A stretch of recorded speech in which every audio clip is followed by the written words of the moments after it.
So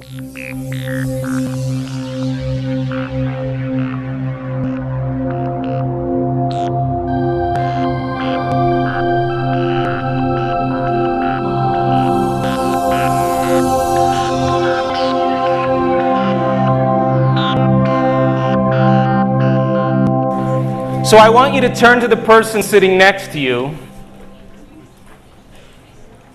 and I want you to tell them that you're a genius.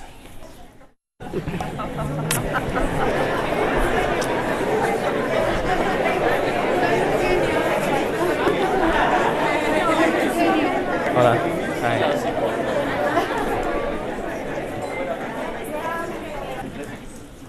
How many people in this audience believe that their thoughts have something to do with their destiny?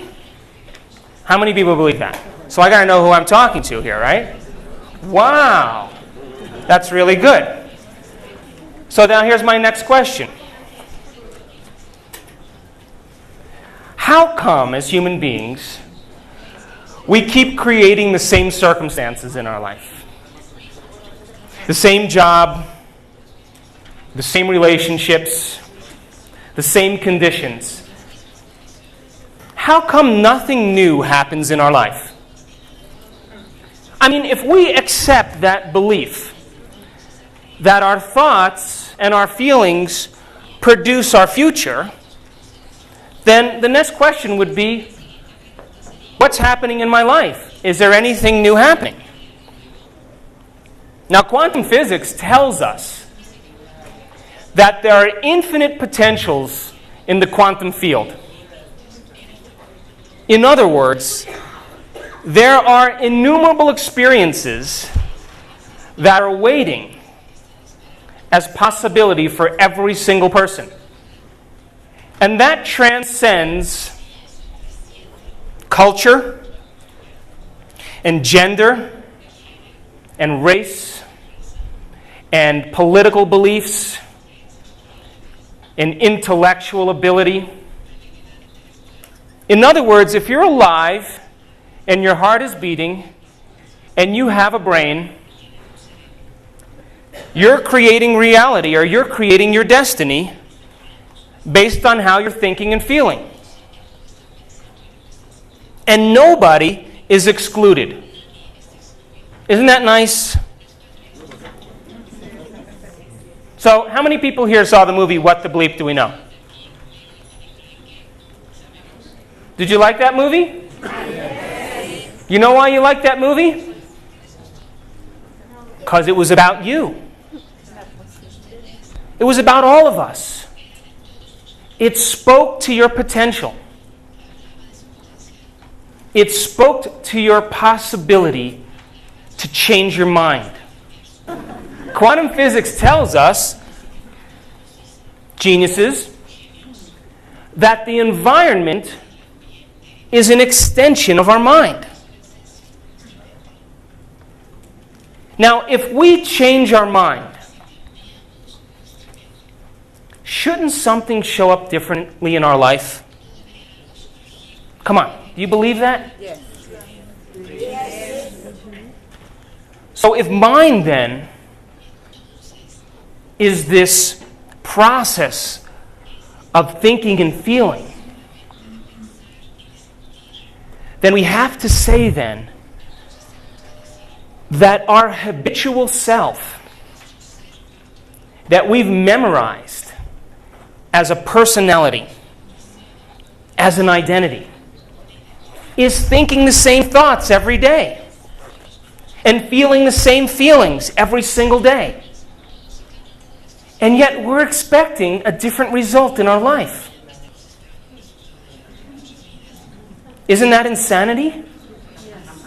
To do the same things and think the same way and expect something to change? So geniuses, think about this. If we know that the environment is an extension of our mind, and we really change our mind,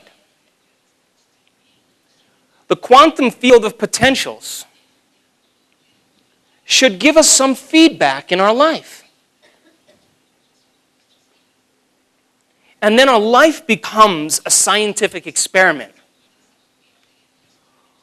where we get to see that the events and the opportunities that unfold are equal to the way we think or how well we've changed our mind. Now, how hard is it to change your mind?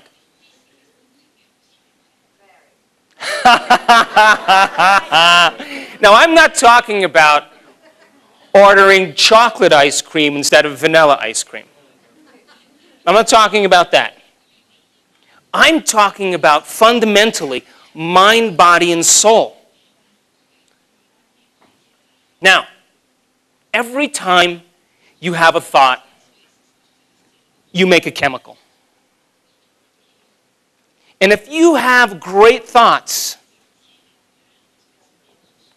or unlimited thoughts, or happy thoughts, you make chemicals that make you feel great, or feel unlimited, or feel happy. In other words, this immaterial thing called thought activates certain circuits in our brain that produce chemicals that signal the body so that we can begin to feel exactly the way we were just thinking. And if you have a negative thought or an unhappy thought or a self-depreciating thought, in a matter of seconds you begin to feel negative or unhappy or unworthy. That's how fast it works. So the thought then, our thinking, turns on chemistry in our brain and in our body that allows us to feel exactly the way we were just thinking. Now, the moment we begin to feel the way we're thinking, because the brain is in constant communication with the body, we begin to think the way we're feeling, which then makes more chemicals for us to think the way we feel, and then feel the way we think, and think the way we feel, and feel the way we think. And this process of thinking and feeling and thinking creates a state of being. Then we say, I am unhappy, because I thought unhappy thoughts and I felt unhappy. And then once I was feeling unhappy, I started to think more unhappy thoughts, which makes me feel more unhappy. And this process of thinking and feeling and thinking creates the state of being, listen closely, in which we memorize an emotional state that we call our identity. I'm guilty. I'm suffering. I'm unworthy. I am insecure. And as this process of thinking and feeling and thinking continues, if we can't think greater than how we feel, we'll never change. And if feelings become the means of thinking, and we can't think greater than how we feel, we're caught in an identity. To change, to truly change, is to think greater than how you feel.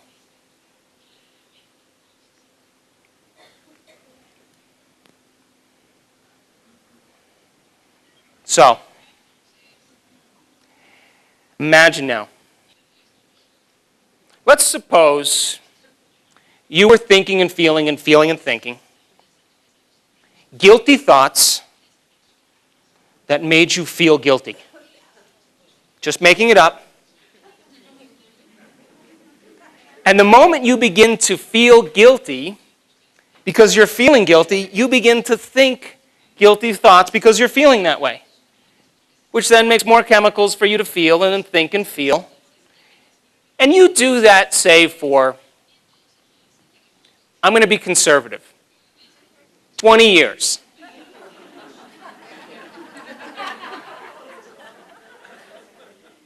And that's because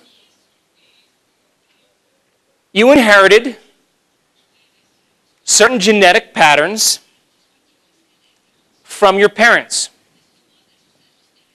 Now, you know what you inherit from your parents? What they master emotionally. So if your mother was a master at suffering and guilt, because she was thinking and feeling and feeling and thinking, there's a good possibility one of the offspring are going to have those neurological circuits already patterned in place. Oh, no. But neuroscience and psychology tells us that's only 50% of who we are. That it's the environment, then, that we can shape and change our brains. That our genetics are the starting point in our life. But what if you're raised by the same people with the same emotional propensities? So we begin to think and feel because we're conditioned and we have the genetics in place to memorize the state of guilt and suffering. Have I lost anybody yet? No? Okay, so now let's pretend now you have this moment of enlightenment. And you say, today I stop. Now, I'm not going to complain.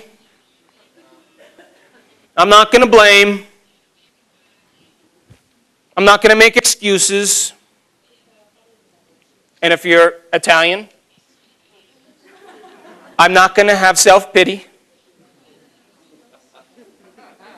I'm not going to feel bad. I'm going to stop. Basta. That's right. So now, you're no longer going to think the same thoughts that are going to make the same feelings. Right? You're going to say, I stop. So 2 hours goes by, and you feel really good about yourself. But now the body, who's been conditioned over time to that cycle of chemistry for 20 years, the body, the cells of the body, have modified the receptor sites to make more room for the chemicals of guilt. And the cells of the body, they go like this.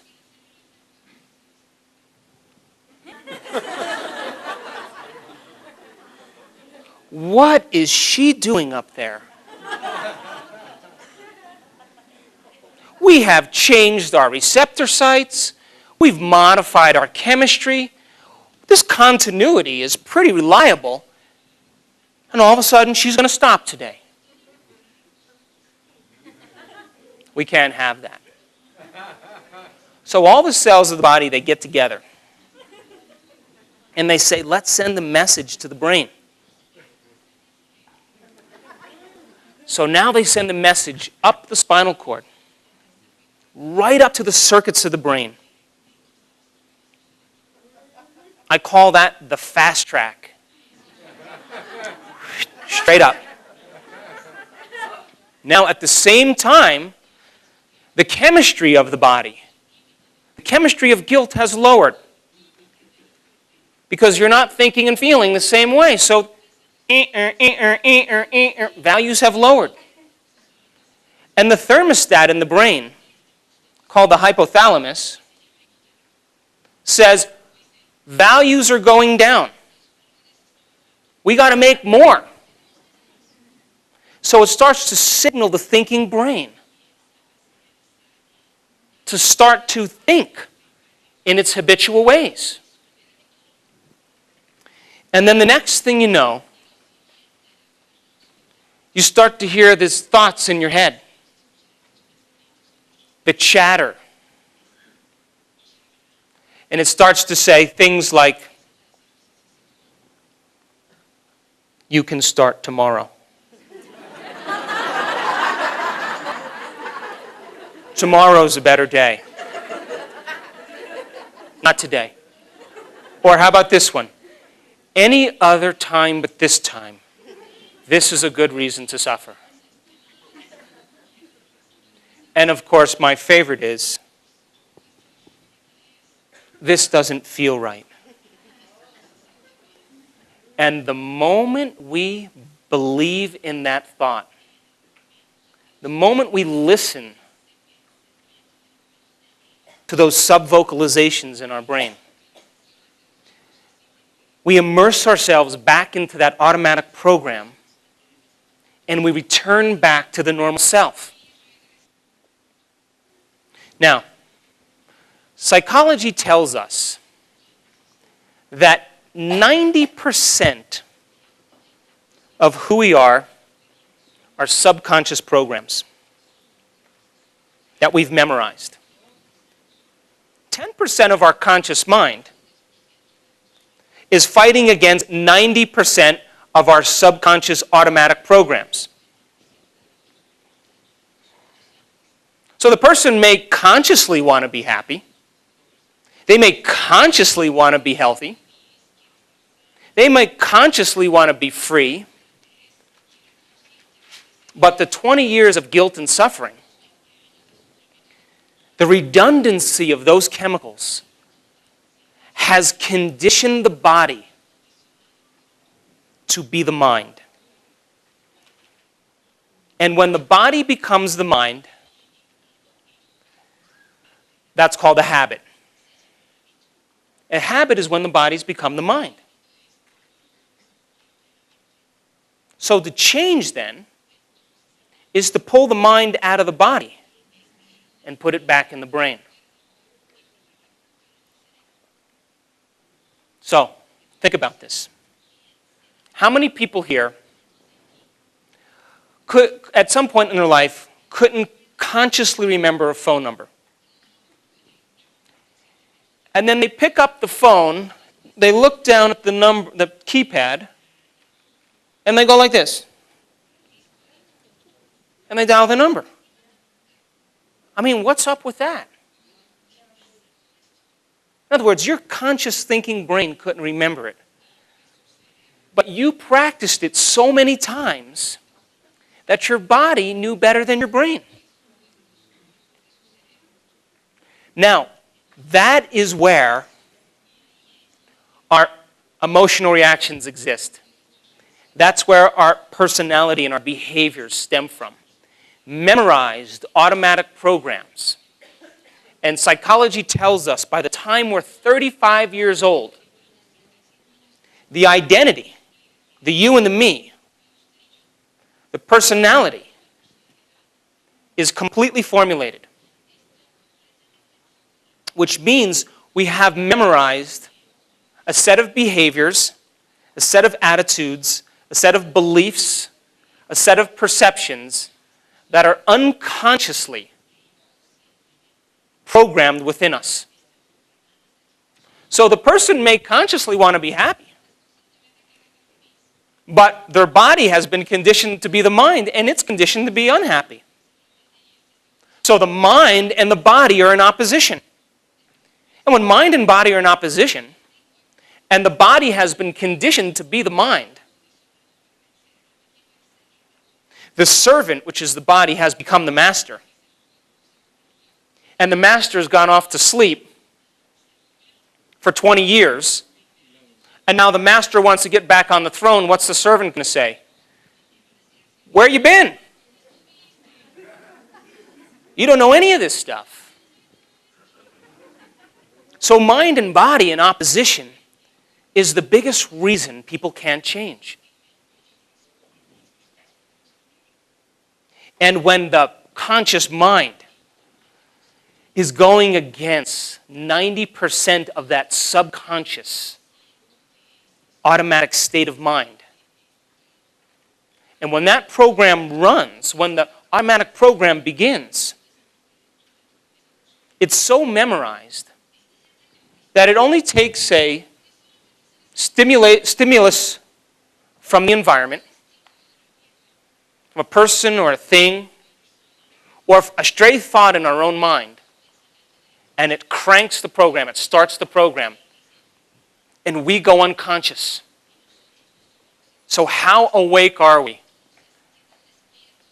during our normal day? So then, how do we change? I mean, how do we begin to make conscious what was unconscious? Because when that automatic program runs, it's like when your computer, how many people here, when your computer all of a sudden starts doing crazy things, the programs, and you start going, the windows start coming up and the program's gone out of control? Yeah, all the time. So the conscious mind trying to change that automatic program would be like you yelling at the computer, hey, stop, stop. The computer is going to keep doing what it does. It doesn't change. So we have to learn how to get into the program, into the operating systems, and begin to unlearn that state of mind and relearn a new state of mind. So then you can begin to see why our prayers aren't answered. If a person prays with intention to be free with their mind, but their body has been conditioned to guilt, mind and body, their whole being is not in the prayer. So when we said, rejoice in your prayers, it means then that you have to condition the body with a new mind. And when mind and body are working together, the heart is open.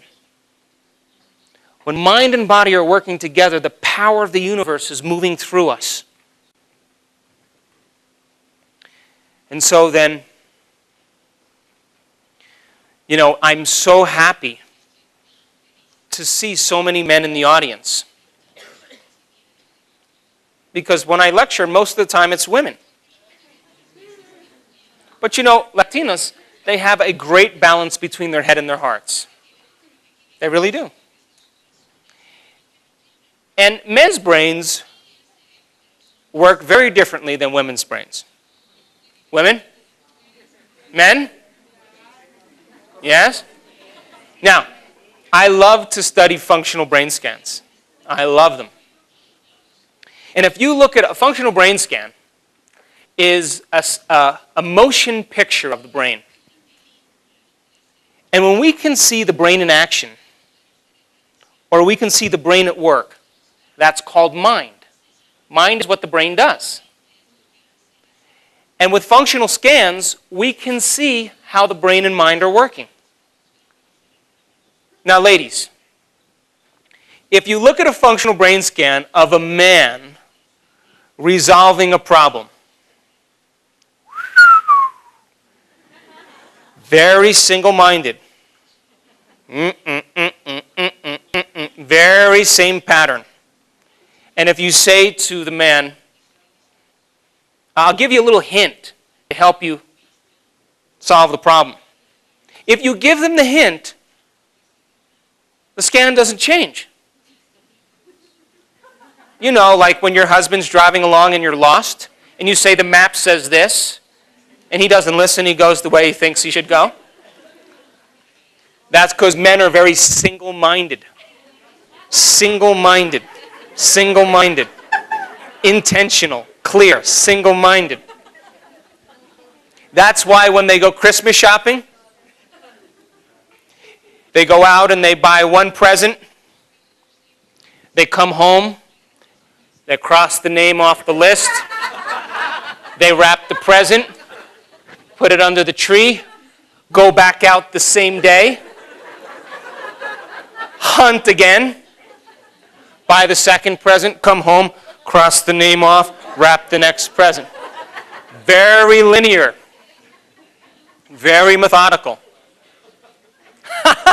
Most of the men are very serious right now. That's the male brain. Now, men's brains are wired for intention, for activity, for single-mindedness.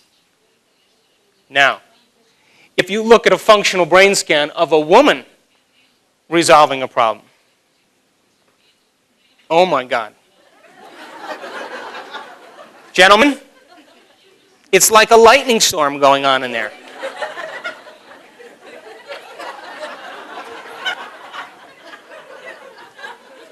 You know how women can change their mind 10 times in 1 second?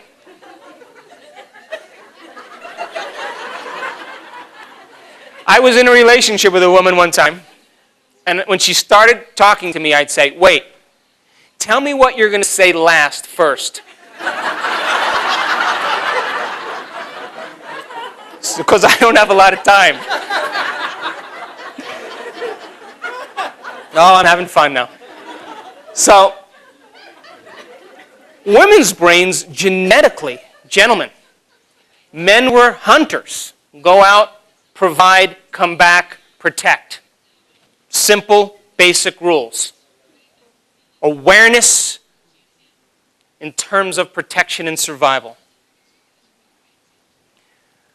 Women's brains, because they took care of the young, because they took care of the whole, everybody. When they made decisions, they considered everybody. The youngest child to the oldest woman, and everybody in between. They considered the whole. They considered the community.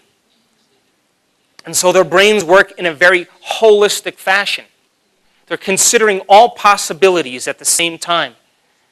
And because they consider the whole, or they consider the community, that's why, gentlemen, they communicate so well. Yes? And women come to conclusions differently than men without going through the methodical process. They trust their feelings. They trust their intuition. They're in touch with their emotions. They can surrender. Listen to this. They can surrender and trust an outcome without logically going through the steps that the man does.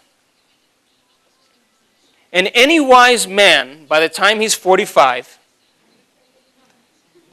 doesn't take counsel with a woman who's older and wiser is missing a great opportunity. So now listen. Think about this. Women's brains are wired for the whole, for trusting an outcome, for the intuitive process, to surrender to a concept. So that's why when they go Christmas shopping, they go to the stores and the men are walking behind them and they say, oh my God, let's get 2 of these. And let's get 3 of those. And let's buy those for next Christmas. And let's get that for our trip to Venezuela. And the man says,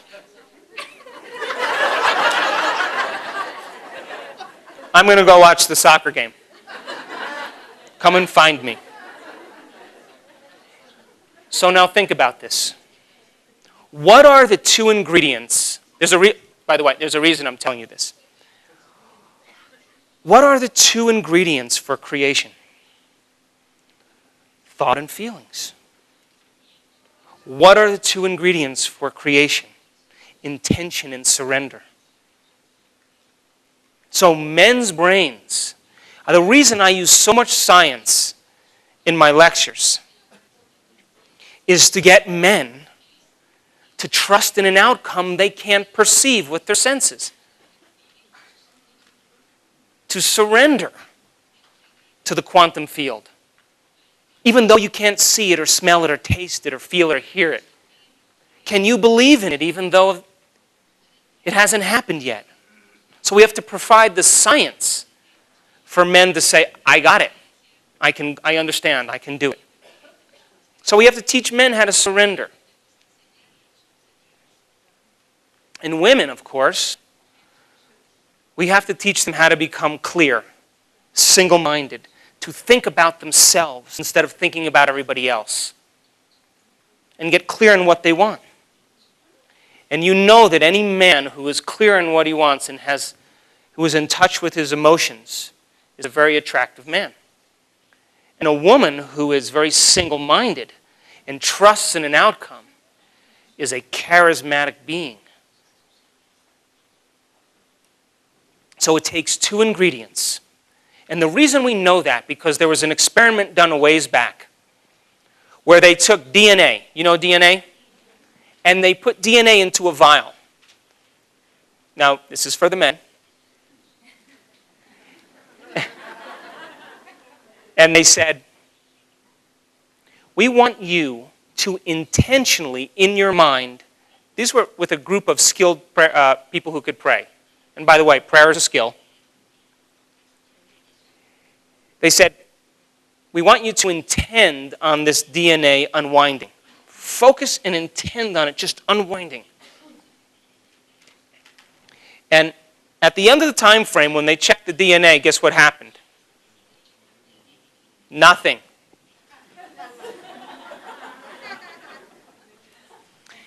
Then they took a group of people and they said, listen, we want you to move into an elevated state of joy and emanate goodwill and inspiration. Just do that around the DNA. And guess what happened to the DNA? Nothing. Nada. But when they said, now, we want you to intentionally focus on that DNA. We want you to move into this elevated state as if it already unwound. And feel how you would feel in that state of heartfelt emotion, of joy. And when they combine those two ingredients, thinking and feeling, 25% change in the DNA.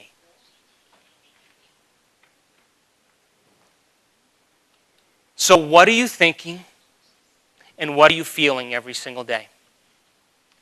Because your thoughts are the electrical field that you produce. That's intention. And how you feel is the magnetic field that you produce. And so our thinking and feeling produce an electromagnetic field around us that affects every single atom in your life. How many people believe that may be possible? Gentlemen? I'm not done yet.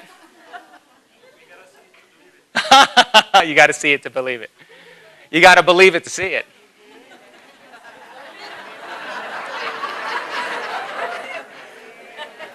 Now, I'm teasing him, but you know what? Our repetitive thinking and feeling, our repetitive behaviors, the concept in neuroscience. Are you guys still geniuses? Come on. Still geniuses? The concept in neuroscience says nerve cells that fire together wire together.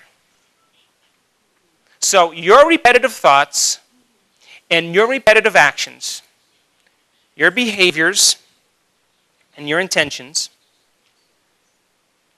force neurons to fire and develop long-term relationships. So if you're thinking the same thoughts and performing the same actions every single day, could you understand how the brain would become hardwired into a certain pattern?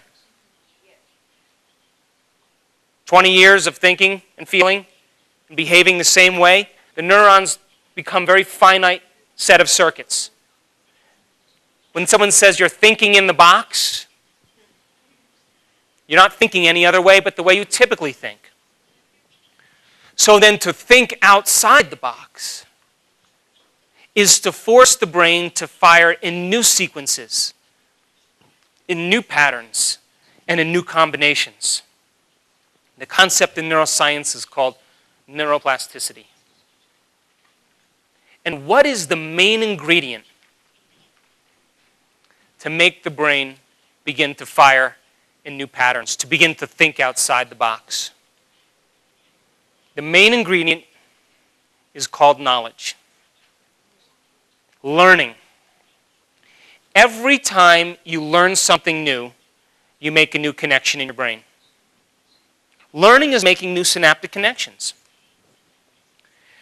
Remembering is maintaining or sustaining those connections. So would you agree then as a genius that if you're making new connections, learning new things, wouldn't you agree that those new circuits you could use to make the brain fire in new ways? And do you think that you would perceive reality differently because of the new circuits you made? So I want to play a little game with you. Imagine I put up on the screen there a picture of a Monet painting. And I said, "Isn't that a beautiful painting?" And you would all say,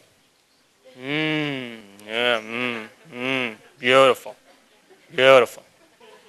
Then if I took that painting and I took it down off the screen, and I said to you, "You guys know anything about Monet? Do you know that he spent his whole life trying to see things differently?" He was fascinated with light. He loved the light first thing in the morning, and he loved the light at sunset. And he tried to capture that light in his paintings so that when people saw his paintings, they would begin to look for it in nature and appreciate nature. And he was known to say things like, "The bridge and the wisteria are one and the same." And as a child, his family owned a textile mill. And he would sit and watch the two fabrics come together. And he would trance on how they would form a pattern. And he wanted to paint that way. And as he got older, he developed cataracts in his eyes. Thick protein coating over the lens. And when he looked at the light, the cataract diffused the light. So he started to paint exactly what he was seeing in those impressionistic patterns. And when he was in his elder years, the doctor said, "Listen, you have cataracts. We can take those cataracts out." And he said, "Are you crazy? I spent 45 years of my life trying to see this way."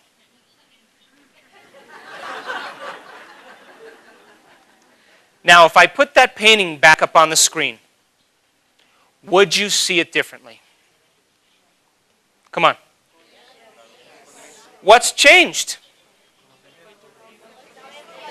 Your mind changed. You made new connections, and because you made new connections, your brain is firing in new patterns, new sequences, and new combinations, and you're perceiving what always existed, but your brain wasn't wired to perceive it.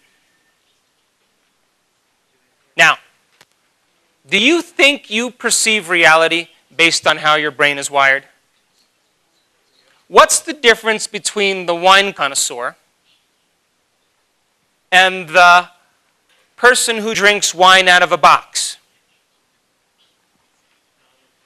The wine connoisseur had learned about wine. He experienced and paid attention to the flavors. He looked for the tannins and the oak. She smelled the aroma. And every time they associated that smell with that taste, with that wine, they were enhancing the circuits and connections. And the person who drinks box of wine doesn't care about the taste. They want the high. And if you gave that Cabernet Sauvignon to the box of wine person, they don't have the circuitry to perceive reality the way the connoisseur does. Now, the person who lives in guilt and the person who lives in suffering, their circuits have fired and wired together to form a community of neurosynaptic connections, just like the wine connoisseur, more intricate circuits. In other words, their brain is a reflection of their mind. So would you agree then that the person who reads Braille, who's blind, and their two fingers is where their mind is, and they've fired and wired the same set of circuits in these two fingers mapped in this part of their brain over and over again, so well that more of that real estate in that part of the brain is for those two fingers. And if you did an autopsy of the Braille reader's brain that's correlated with these two fingers, more enriched connections. Because as we fire those circuits over and over again, over and over again, over and over again, there comes a moment where this chemical is released that causes neurons to develop a long-term relationship and sprout new intricate connections, more densely packed jungle of neurons. So then the brain is the reflection of the person's attention, intention, repetition, and learning, and instruction. So if the person is insisting on guilt, thinking the same thoughts and performing the same actions, would they have a more densely set of neurological circuits that's related to how they're thinking and feeling? So then here's my next question. If you accept that you perceive reality based on how your brain is wired, do you think you perceive reality based on how you're emotionally feeling? You do? You know, they did an experiment where they took a group of people, clinically depressed. And by the way, depression is so high in the United States right now. But you take a group of depressed people and you show them equal pictures of a wedding scene and a funeral scene. And then you call them into the lab a couple hours later. And you say, which slides were there more of? Wedding or funeral? They all say, oh my God. There were way more funeral scenes. If you show those same slides, equal slides, to people that are well-adjusted and happy, and call them into the lab an hour later, they see more wedding scenes. So we perceive reality based on how our brain is wired and how we emotionally feel. So we're back to thinking and feeling again. Now, how many people here know someone who, now, I'm taking a chance, who has mastered suffering? Come on, I had an Italian grandmother. I know this one really well. Listen, when my Italian grandmother said the rosaries, I thought there was a war coming or something. It was a very intense moment. I thought she was having a heart attack or a seizure or something. She was praying and suffering at the same time. And I don't know where I'm going. By the way, I grew up thinking Jesus Christ was Italian until I was in 4th grade. She was talking Italian to him.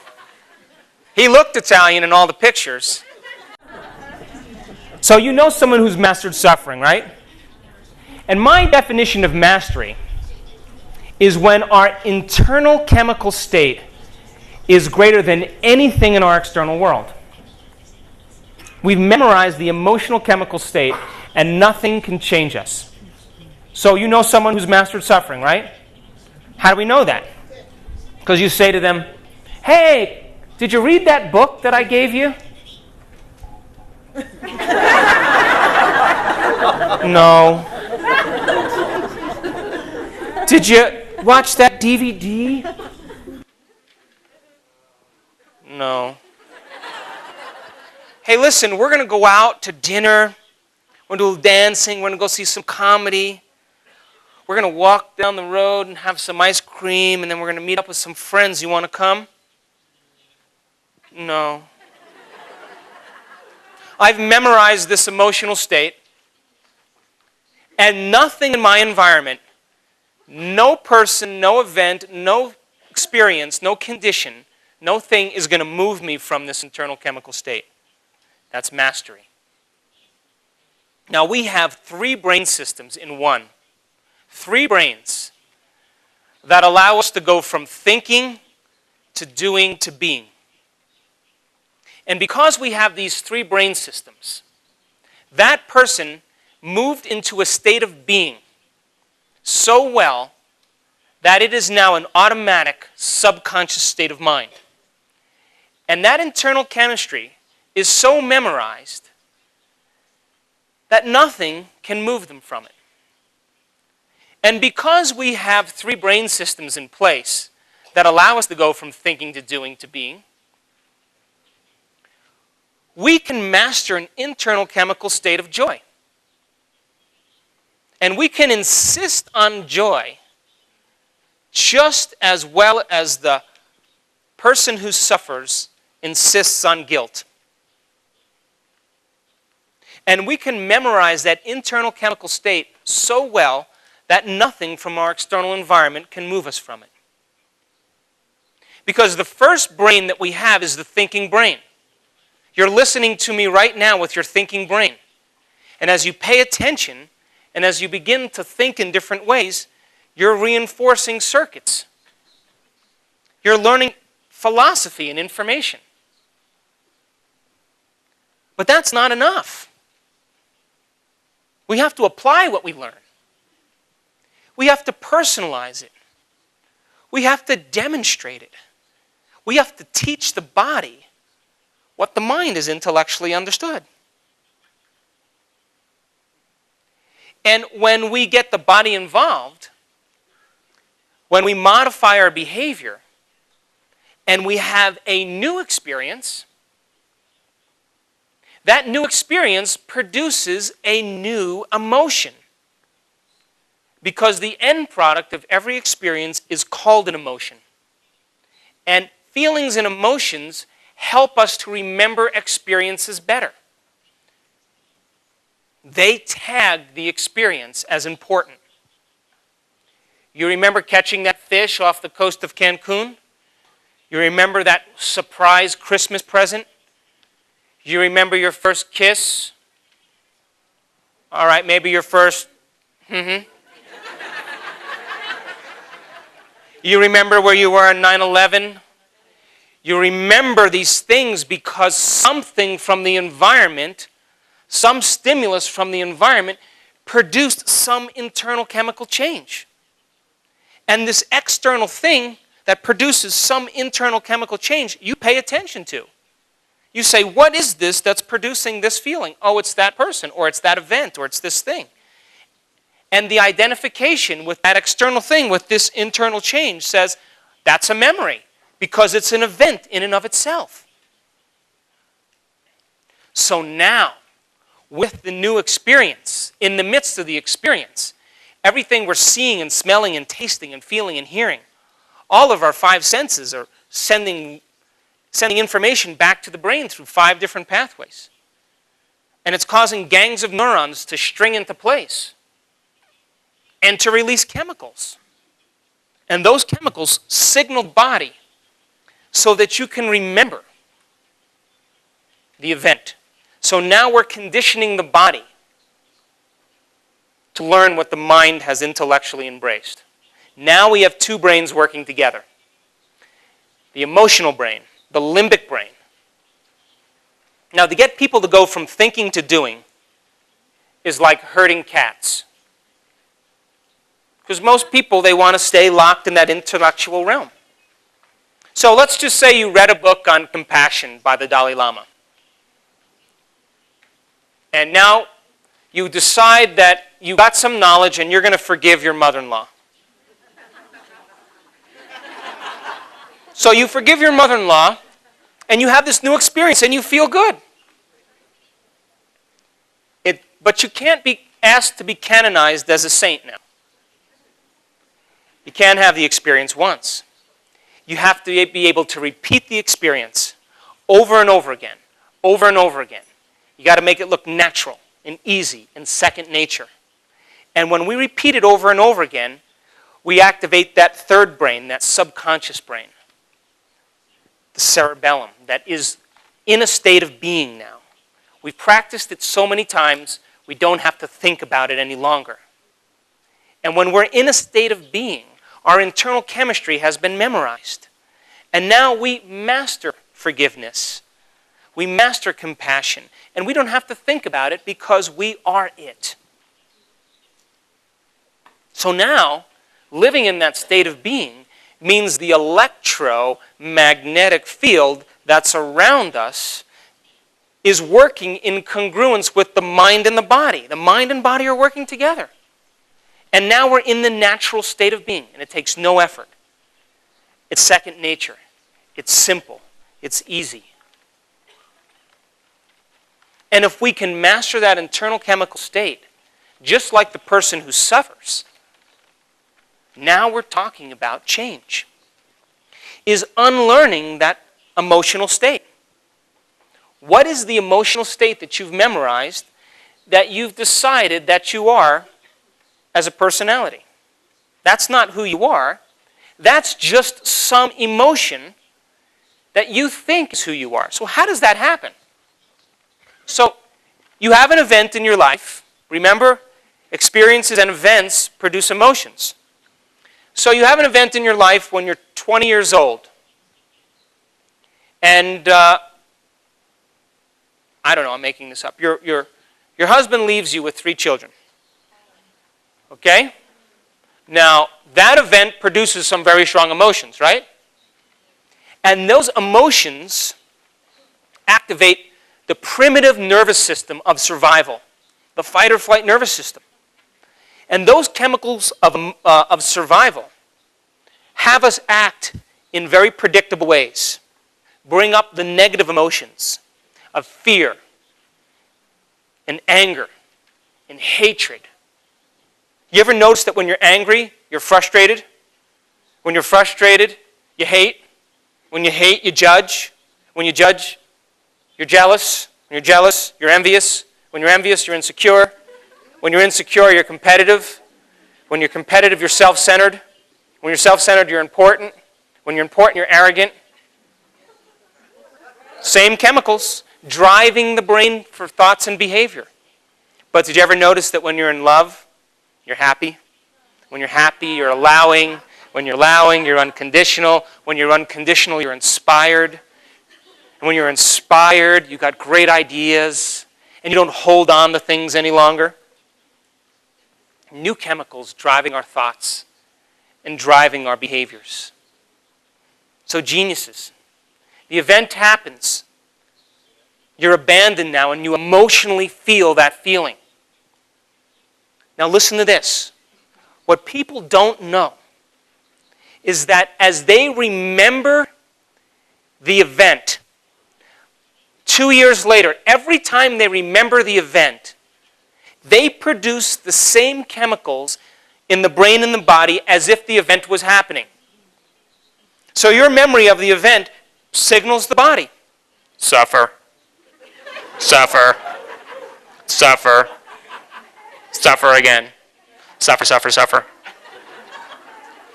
So the redundancy of that, it goes event, produces memory, The memory then has an emotion that attached to it, and that emotion is called a feeling.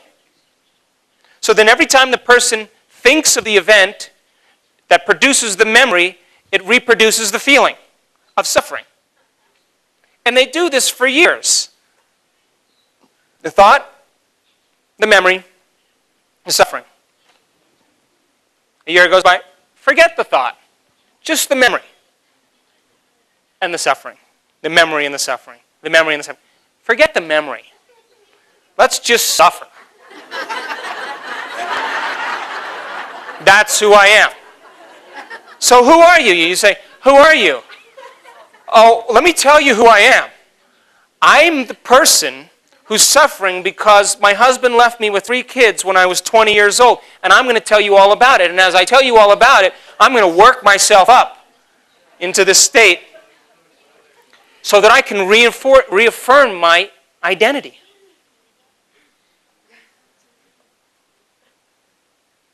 So then the person who can't change, the person who says, you see, I'm this way because my husband left me when I was 20. What they're really saying is, I can't overcome my attachment or my addiction to this emotion.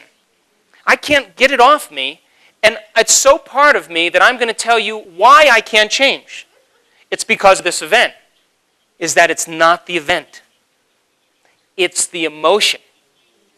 And when we overcome the emotion, and we have a healthy life, and a new marriage, and a great lover that we never knew we could have, and someone who's self-supportive, and has brilliant ideas, and is not needy. Oh my God, you think you care? You say, I'm so glad my husband left me. Because I got something great now. But the person who holds on never has the experience. Now, let's play a little bit, all right? Let's suppose, by the way, you're a great audience, I want to say that. So great, so great, so great.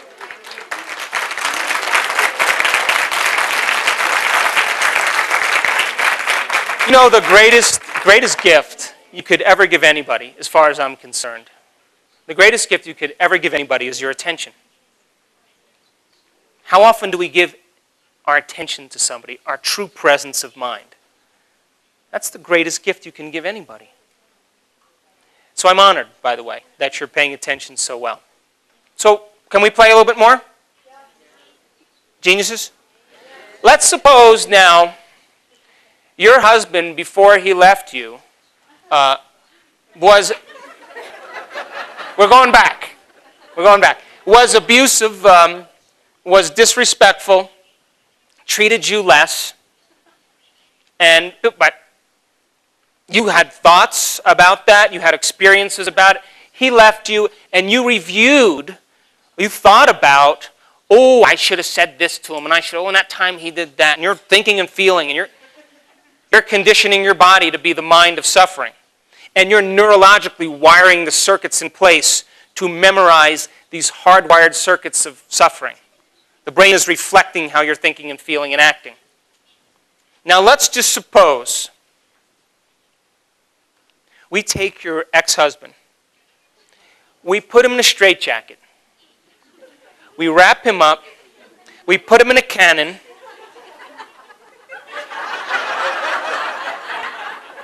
he's going to be safe, don't worry. He'll be safe. And we shoot him to the moon. Now, here's my question. He's gone.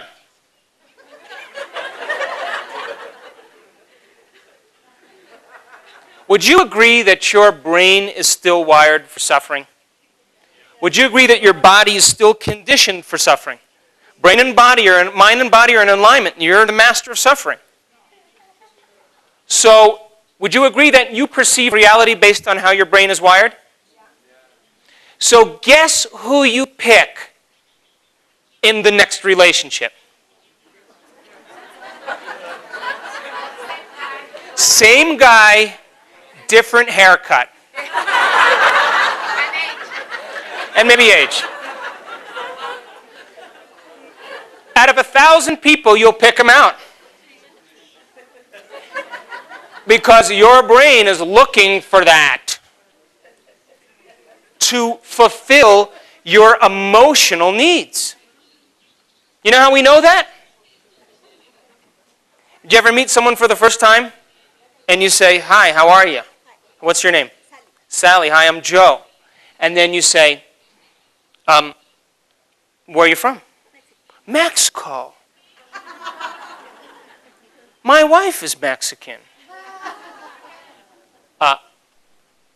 Familiar person. Emotional connection. Ooh. Where do you live in Mexico, specifically? Oh, I had some friends that lived there. When did you live there? All my life. All your life. Well, I was there from 2002 to 2004. Do you know those people? I don't. You don't. Well, I know these people. You know, I went to a wedding, and were you at that wedding? No, I wasn't. Yes, I was. Yeah, you were. Oh, we have a familiar event. Emotional connection. You own those things? I own those things too. And you've had those experiences? I've had those experiences too.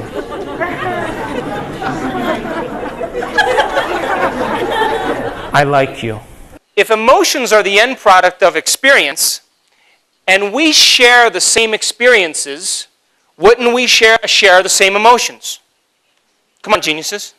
We have an emotional connection if we know the same people, if we've done the same things, we've been to the same places at the same time. Hey, and you've suffered as much as I've suffered. Hey, we got something in common. As long as you don't change, we're going to have a great relationship. Right? So, now let's just say,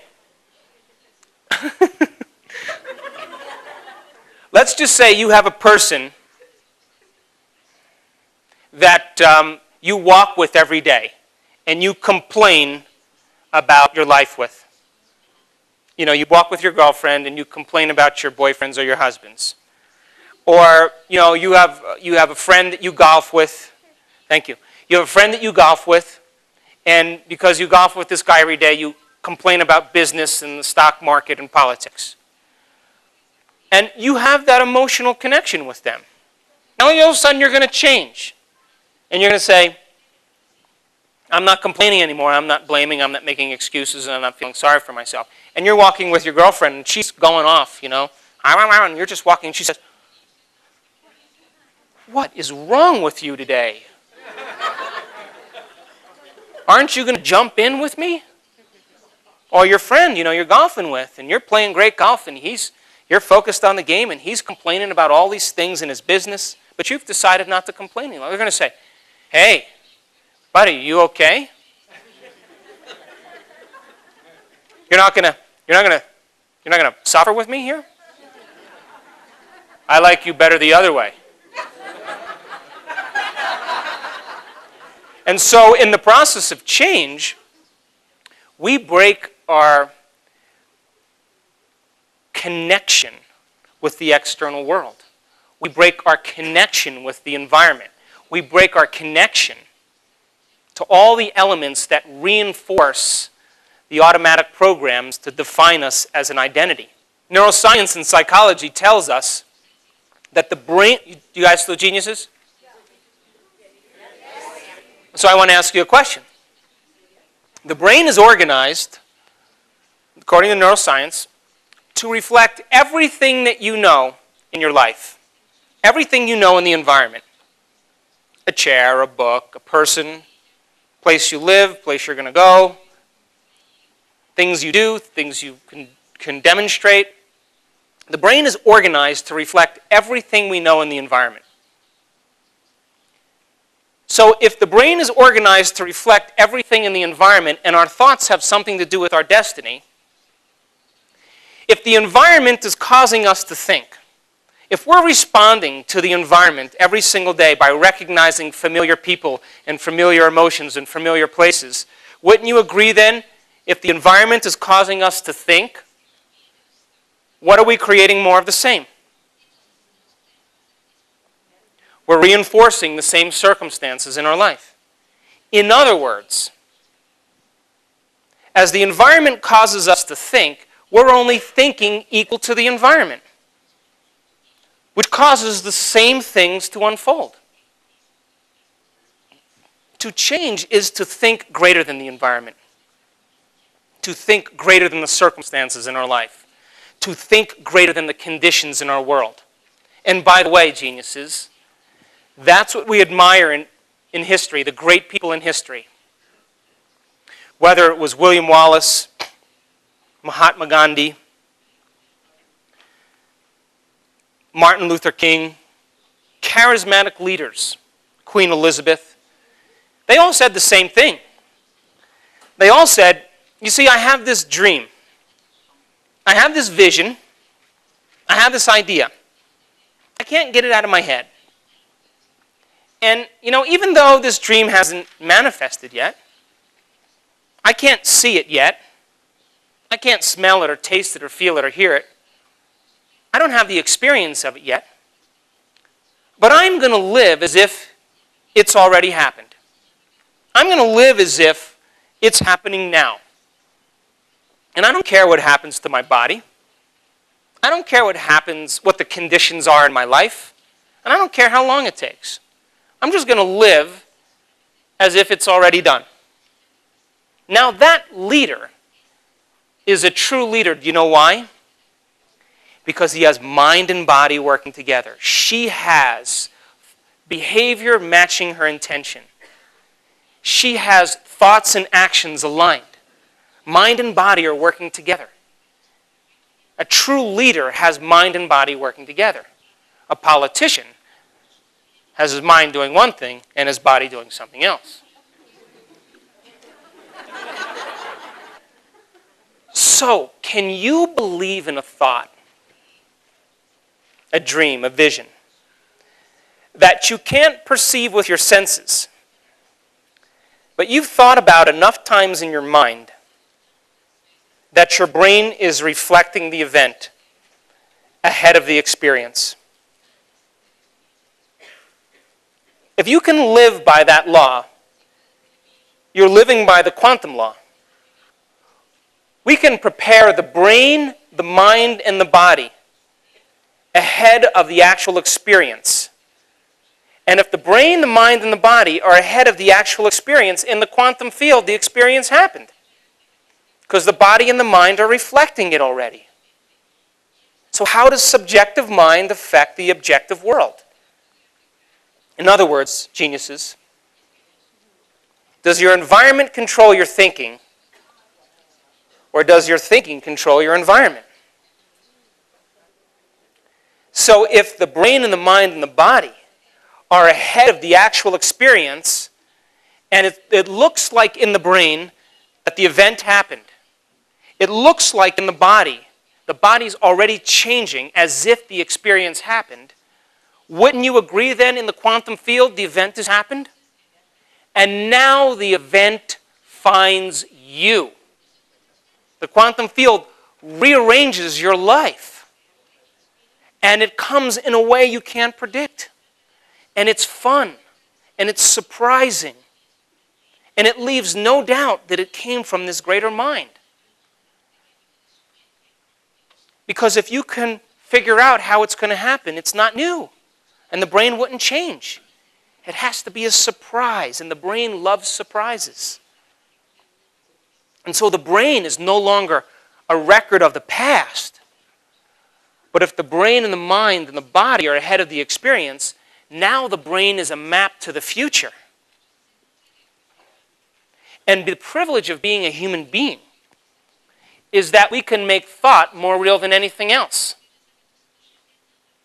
And because we can make thought more real than anything else, the thought can become the experience. And all it takes is training the brain and the mind.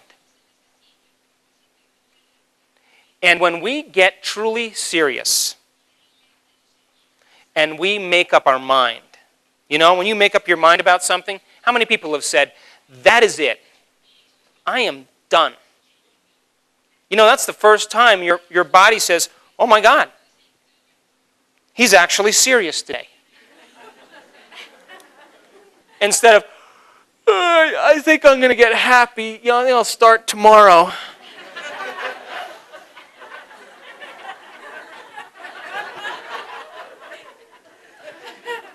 But why do we wait as human beings for crisis to happen for us to get serious? Why do we wait for tragedy before we make up our mind? Before we say, that's it? Great leaders in history never waited. They were possessed. Why do we talk ourselves out of greatness? We talk ourselves out of greatness because, just because you have a thought doesn't necessarily mean it's true. And the moment that we realize that we can observe our thoughts and observe our actions without participating in them, we're on the first step to change. Because the privilege of being a human being says, because we have this big frontal lobe of ours, 40% of our entire brain, we have this faculty called metacognition that says we can observe our thoughts and observe our behaviors so that we can change our thoughts and change our behaviors so that we can produce a better outcome in our life. So that we can forecast an idea into the future. We can modify our behavior to do a better job. So the people in history that were great, they didn't wait for evidence. Their brain and their mind and their body were ahead of the event. And when we live with that type of idealism, we are believing in thought more than we're believing in the conditions in our world. Now, what is your definition of prayer? Isn't prayer believing in thought more than you believe in the environment? Aren't you believing in your intention more than you're believing in your circumstances? And because we all share the same brain anatomically, what do we do when we get in trouble in our lives? We all do the same thing. We eliminate the environment. We want to think without the environment. We want to close our eyes and say, this is what I want. I want this. And I'm going to intend on this. I need a change in my life. And I'm going to keep intending on this until some supernatural power comes in and reorganizes my life to reflect my intention. So prayer is a skill. And the skill is that we practice it and move into an elevated state of mind so that mind and body can work together.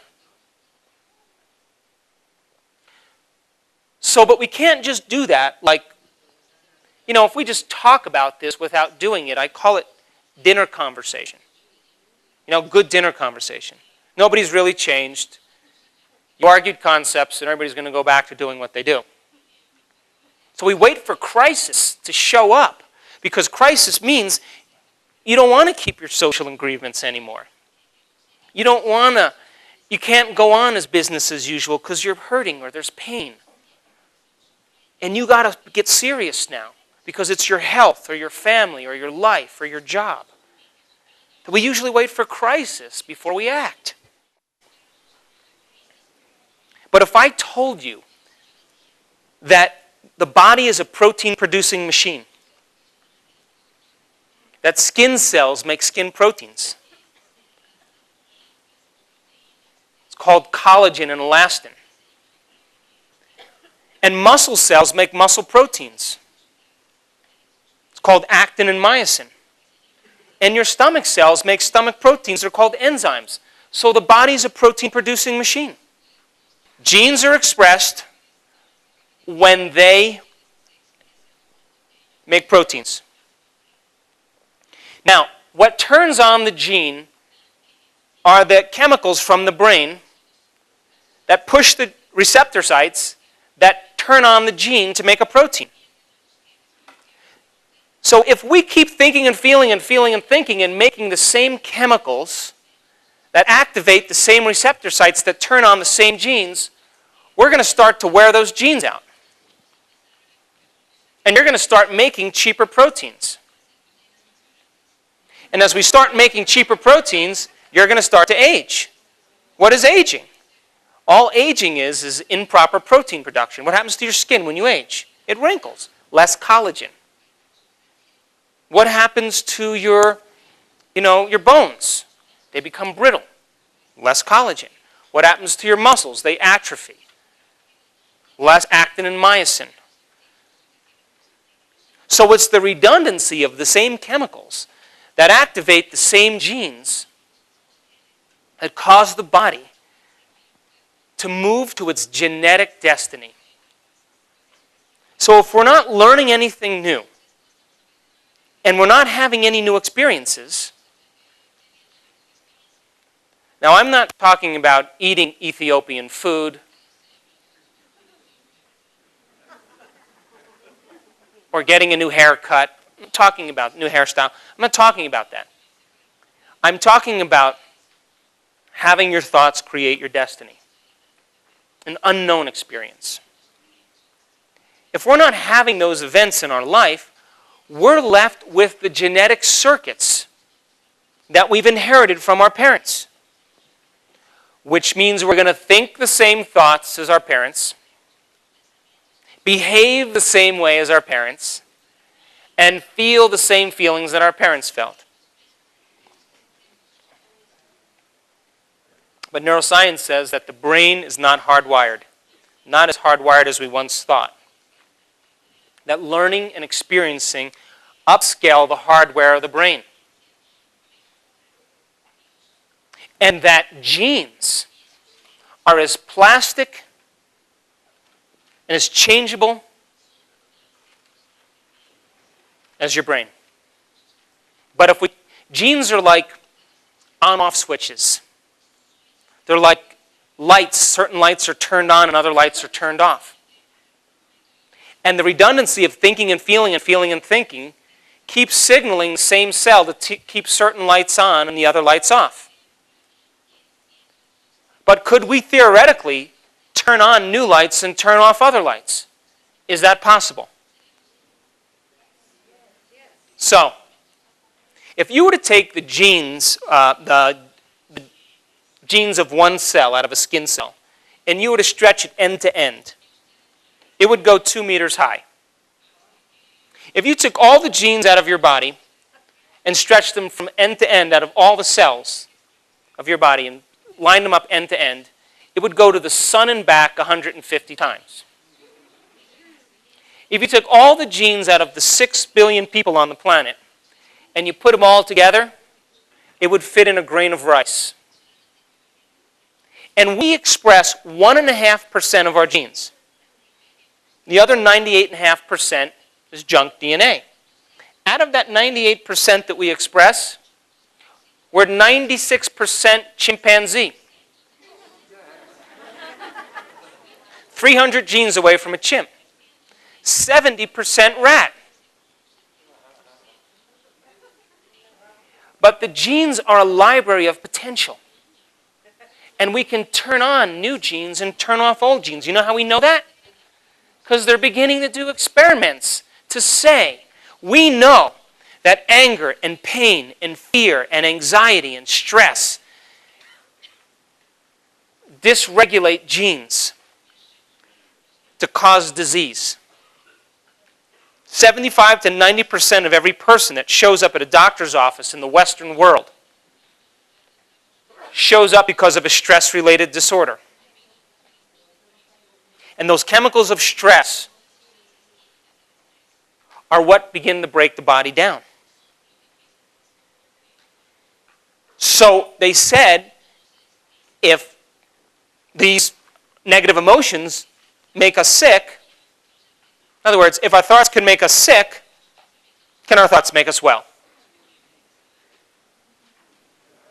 Good question, though, right? So you took a group of diabetics type 2 diabetics who are insulin dependent develop diabetes later on in their life, turned on the genetic expression of diabetes. And they said, okay, one group is going to watch a boring, humorous lecture. We're going to feed them a very good meal, and then we're going to see what their blood sugar levels are. And their blood sugar levels went up about 123 points, which put them in the danger zone. So then they give them insulin. The insulin takes the sugar out of the bloodstream and deposits in the cells for energy. You guys still with me? Geniuses? Now they took another group of people and they had them watch a comedy show. For 1 hour they laughed. And they rated their laughter on a scale of 1 to 5. And this was a Japanese study. So for Japanese people to laugh, that's a big deal. I've been to Japan, I know. So it was a Japanese study. And now, after the comedy show, they measured their blood sugar levels.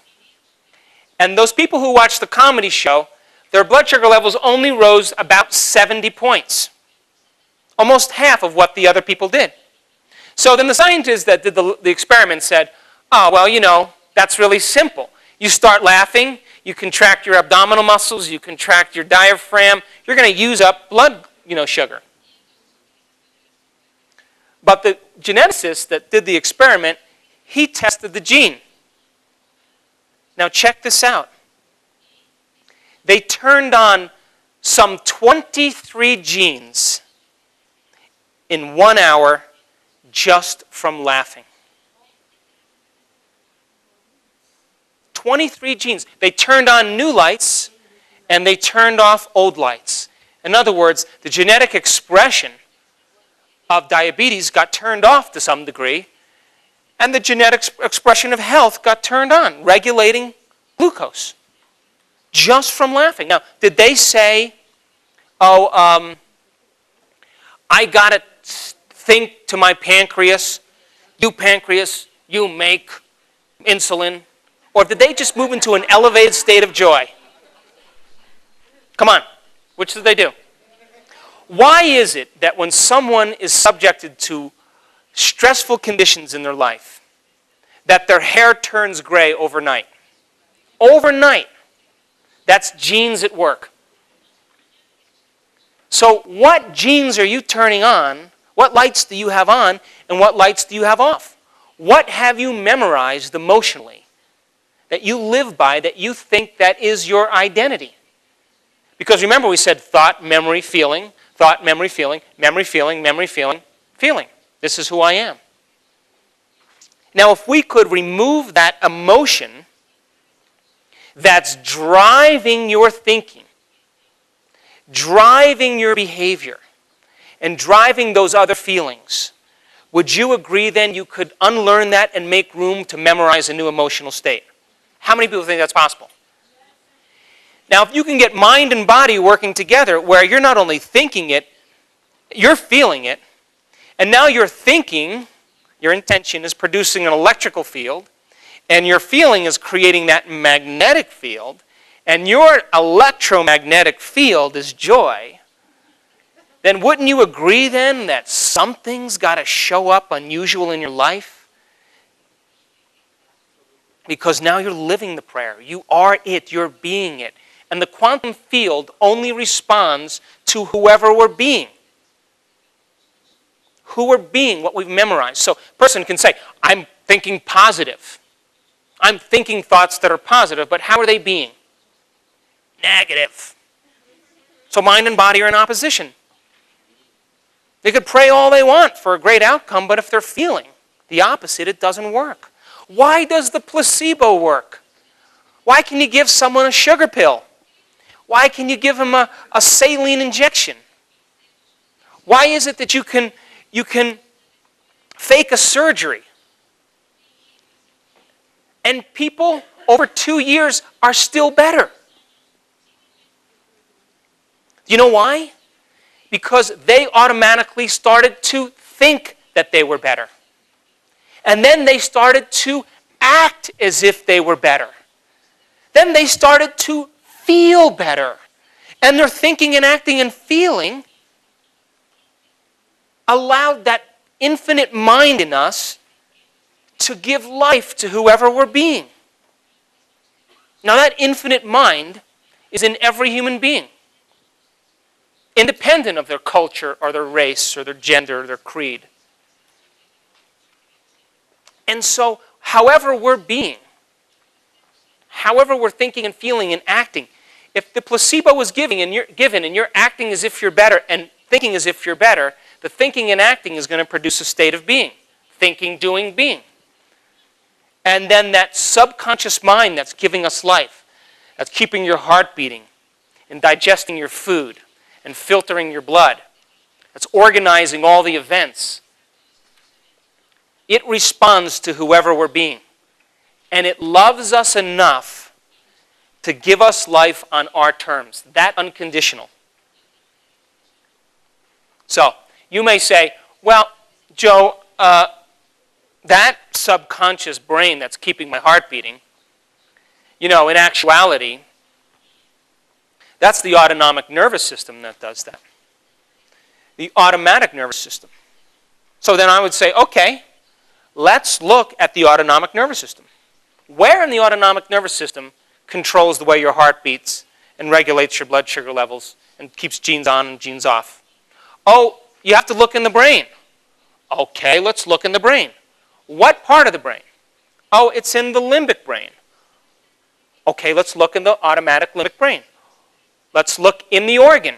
Where in the organ is it? Oh, it's in these tissues. Oh, those tissues control those things? Okay, let's look at those tissues. Oh, in those tissues, it's those cells that do it. Okay, let's look at the cells. Okay, what are the chemicals in the cells that are making that happen? Oh, it's those chemicals.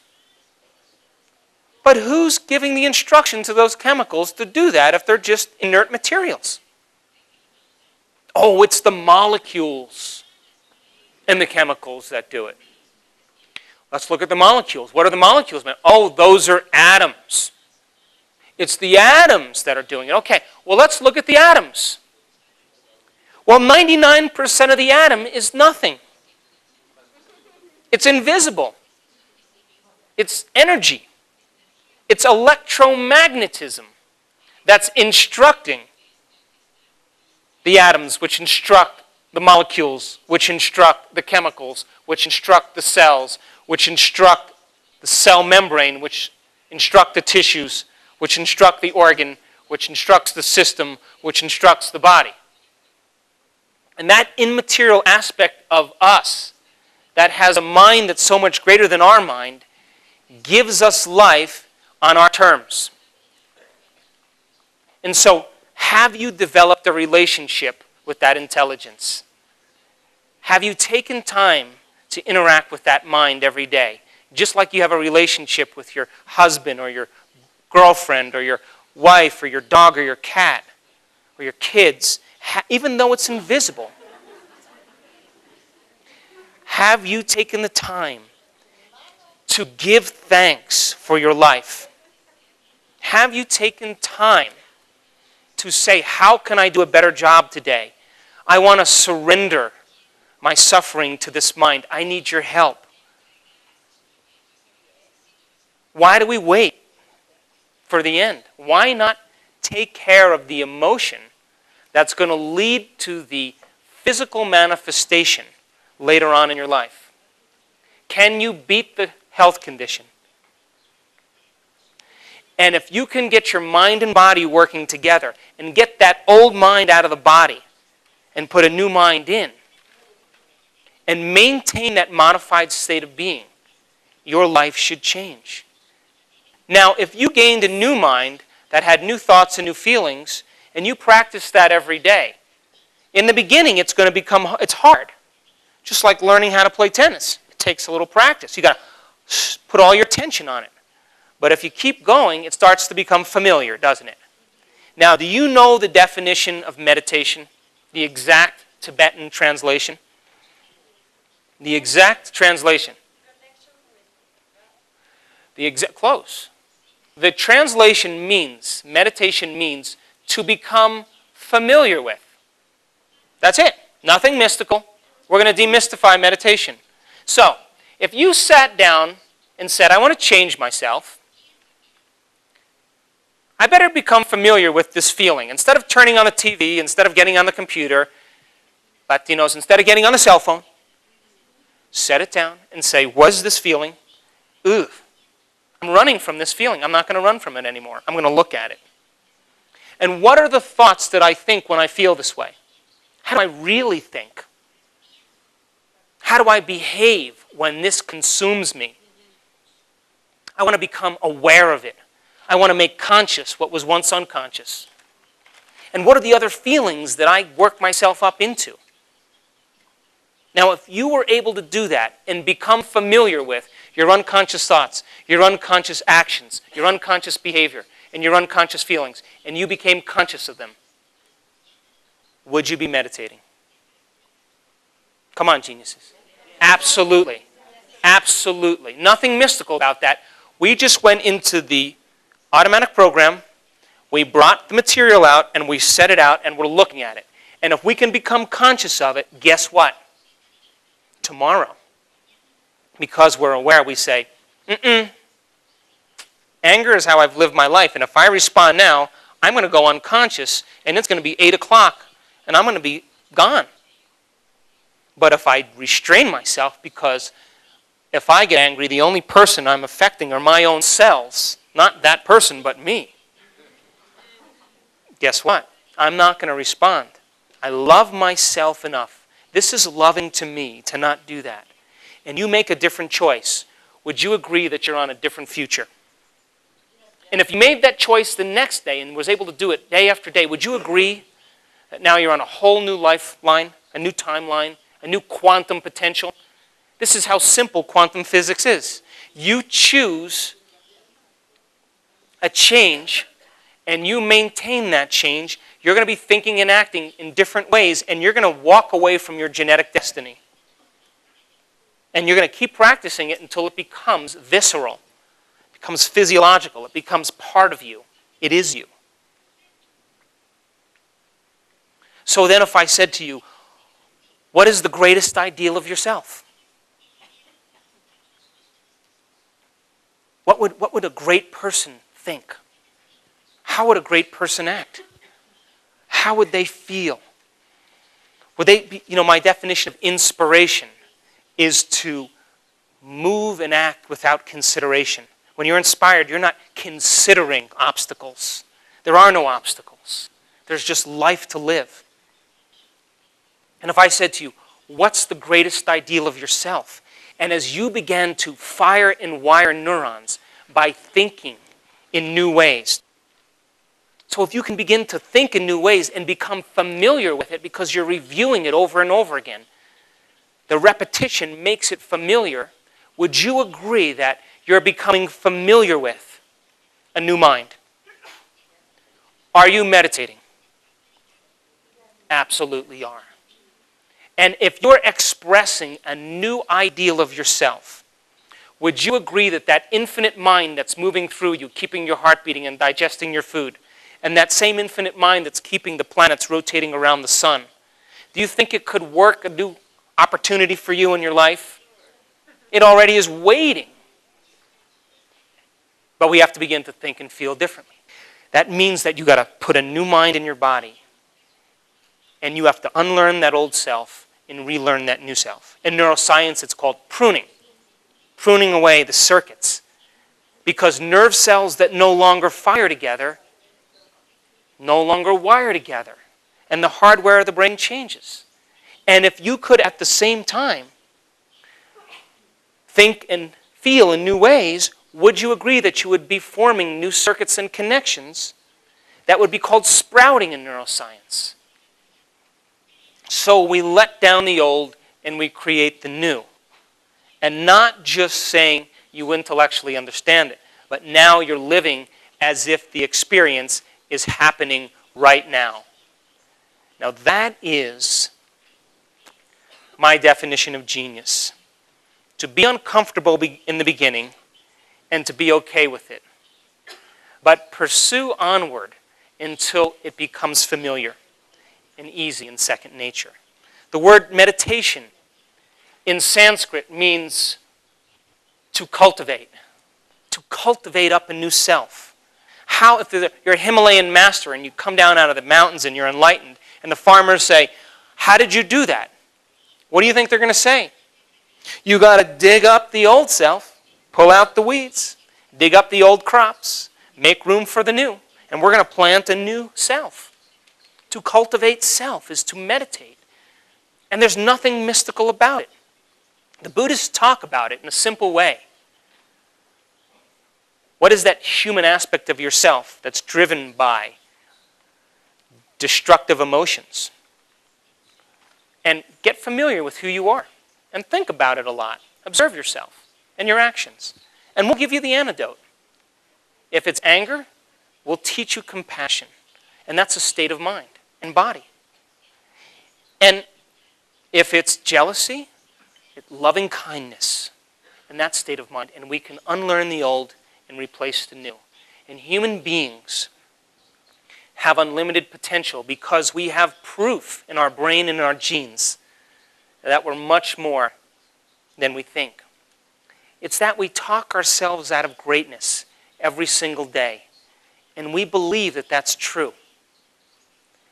And because we don't have any ideals in the world, we tend to fall to our lowest denominator. And we suffer quietly, thinking that there's no hope. And yet, the great people in history understood that they started out unconsciously unskilled. They didn't know that they didn't know. And then they became consciously unskilled. Like, now I know that I don't know. But as they began to learn and they began to practice, they became consciously skilled. But greatness is when we become unconsciously skilled. And when we're unconsciously skilled, then it takes no effort to demonstrate who we really are.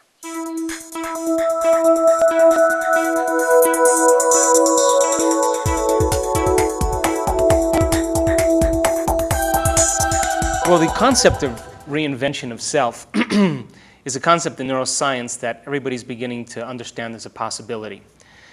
So let's talk about this concept called mental rehearsal, and then we'll talk about how it applies to quantum physics. Okay? In other words, if we believe that our thoughts have something to do with our destiny, how does subjective mind have an effect on the objective world? How does subjective mind produce measurable, intentional, objective changes in physical reality? So, they did an experiment a little ways back where they took a group of people who pretty much never played the piano before. They divided them into 4 different categories. In the first group of people, they said, listen, we're going to teach you these one-handed finger exercises, scales and chords. We want you to come every day for 2 hours a day for 5 days. You practice these scales and chords. We're going to do a functional brain scan of your brain before. We're going to do a functional brain scan of your brain afterwards. And we're going to see if you've actually grown new circuits. Now, functional brain scans are like a motion picture of the brain. Regular CAT scans and MRIs are like a snapshot of the brain. We're looking for anatomy. We're looking for broken parts. We're looking for missing parts, injuries. But a functional scan allows us to see the brain in action, or to see the brain at work. And whenever we study the brain in action, the brain at work, that's called mind. Mind is what the brain does. So they said, okay, to the first group, come and play the scales and chords every single day. And after we do the scan, we want to see if you've grown any new circuits.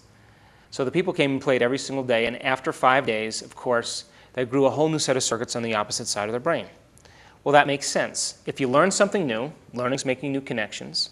You get some instructions. The instruction is to apply what you've learned, to the learn how process, to get your body involved, what your mind has intellectually understood. You're going to reinforce those circuits. If you pay attention and you repeat it over and over again, you're going to absolutely grow new circuits. That's how we grow circuits. So these people grew a measurable amount of circuits in the opposite side of the brain. Second group of people, they said, come for 2 hours a day for 5 days. We'll scan your brain before, we'll scan your brain after, but listen, you come and play whatever you want. And at the end of 5 days, hardly anything happened. Why? Because they didn't get any knowledge, so they didn't make any new connections. They got no instruction. They couldn't repeat what they did the day before because they couldn't remember, and of course they couldn't pay attention. So there was no template or no map for them to follow to reinforce circuitry. The repeating thing. The repetition, but the template starts out with learning, right? If you learn the scales and chords, then if you apply what you learn and you get some instruction, now that process is an experience, and the experience shapes the brain.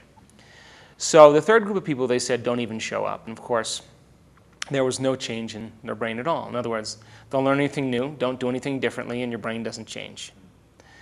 The last group of people, they said, come for 2 hours a day for 5 days. We'll scan your brain before, we'll scan your brain after. But listen, what we want you to do is we want you to close your eyes and we want you to mentally rehearse playing the scales and chords. At the end of 5 days, they grew the same amount of circuits as the people who physically demonstrated the activity. Now, that was a monumental experiment because it showed that we can change our brain just by thinking differently. And not only that, when we're truly focused and we're truly paying attention, because of the size of the frontal lobe, the brain does not know the difference between what's happening out there and what's happening in here. In other words, the thought becomes the experience in and of itself when we're truly focused. Now, why is that? Well, the frontal lobe is kind of like the volume control of the brain. It makes up 40% of our entire brain, largest in human beings and any other species. And it's the seat of our free will. It's where we invent. It's when we speculate. It's when we pay attention, when we plan, when we remember, when we make decisions. It's the CEO of the brain. It's the symphony leader of the brain. But when we're learning or when we're paying attention or when we're planning and we're deciding, we don't want to be distracted by any other extraneous stimuli. So the frontal lobe literally lowers the volume to time and space. It literally lowers the volume to the feedback from the environment, the feedback from our body, and even our awareness of time. So when that happens, we get very present with what we're doing. And when we get present, that's the moment we make circuits, we make connections. So the people who were playing the piano were so involved with what they were thinking about, so focused on what they were doing, that the thought became the experience and the circuitry reflected in the brain a new mind. So when we change our mind, the brain changes. When we change our brain, we change our mind. So it's a complete cycle. So how does that apply to you and I? Well, if we asked ourselves, what is the greatest expression of ourself? And we sat down and began to think independent of the environment. We closed our eyes and eliminated the stimulus that we normally perceive. The brain wave patterns would begin to slow down. So much so that we would begin to relax the body enough so that the brain and body are no longer distracted. The moment that that happens, if we started to answer the question, what is the greatest expression of myself? What is the greatest ideal of myself? What would it be like to be happy? Who do I know in my life that's a happy person? What would I have to change about myself in order to live in joy? Who in history do I admire that I want to be like? If we had the patience to sit down and answer that question, we would begin to force the brain to fire in new sequences and new patterns and new combinations. And if we can make the brain fire in different combinations or different patterns, we're making a new mind, right? We're changing mind.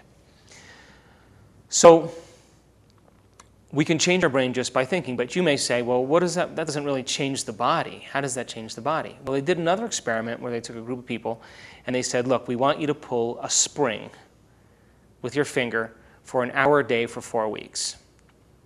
And at the end of 4 weeks, people, when they tested the muscle strength of that finger, there was a 30% increase in muscle strength. Well, that makes sense, right? You put a load on a muscle, there's resistance. You continuously stress the muscle fibers are going to break down, and it's going to grow bigger proteins so they can handle a bigger load. Normal physiology. But in another group, they said, come for an hour a day for 4 weeks, but instead of actually pulling the spring, we want you to mentally rehearse pulling the spring. And at the end of 4 weeks, they had a 22% increase in muscle strength. Now, they never touch the spring. So which means now, in the piano playing experiment, the brain and the mind were ahead of the actual experience of playing the piano. In other words, the brain looked like, if we looked at the brain after they did the rehearsal, the brain looked like they actually physically played the piano. So the brain was ahead of the actual experience. In the finger exercise, now 22% increase in muscle strength never touched the spring. That means now the brain and the mind and the body are ahead of the actual experience. So how does that happen? Again, the concept in neuroscience, nerve cells that fire together, wire together. You fire the same thoughts, think the same thoughts over and over again. The neurons continuously fire, they continuously fire. There comes a moment where the neurons release this chemical.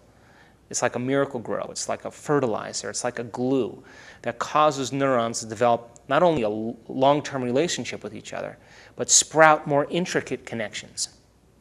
So now there's a more refined network of neurons, a greater capacity for mind, a greater intention, which sends a stronger signal down the central nervous system, and it's their mind that literally moves that spring.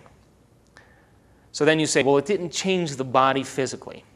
There was no physical changes in the body, but the finger was actually stronger.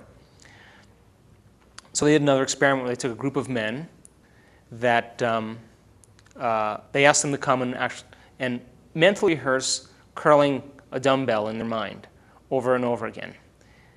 And at the end of the experiment, these men had a 13% increase in the size of their bicep, and they never touched the weights.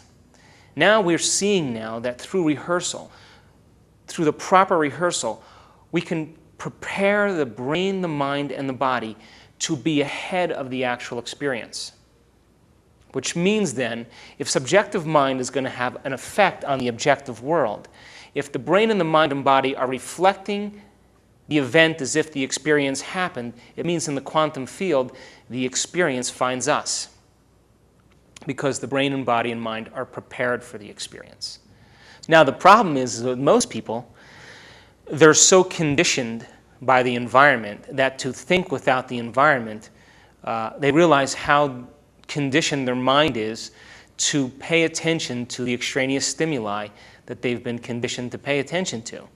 So the virtual world crumbles for them, or crumbles for us, I should say, when we're distracted by stressors and events and people and things we have to do, because the stream of consciousness is interrupted with our circuitry that we've developed from our own poor neural habits.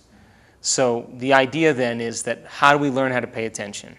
How do we learn how to get present? How do we learn how to move into a state in which the internal world is actually greater than the external world? Because if we're able to do that, the willful changes that take place, because it has to take will, it doesn't work when you're watching television or you're watching a virtual show, because there's no will involved. There has to be intention. There has to be free will involved, because it's consciousness now which becomes aware of its own actions that's going to upscale the hardware of the brain.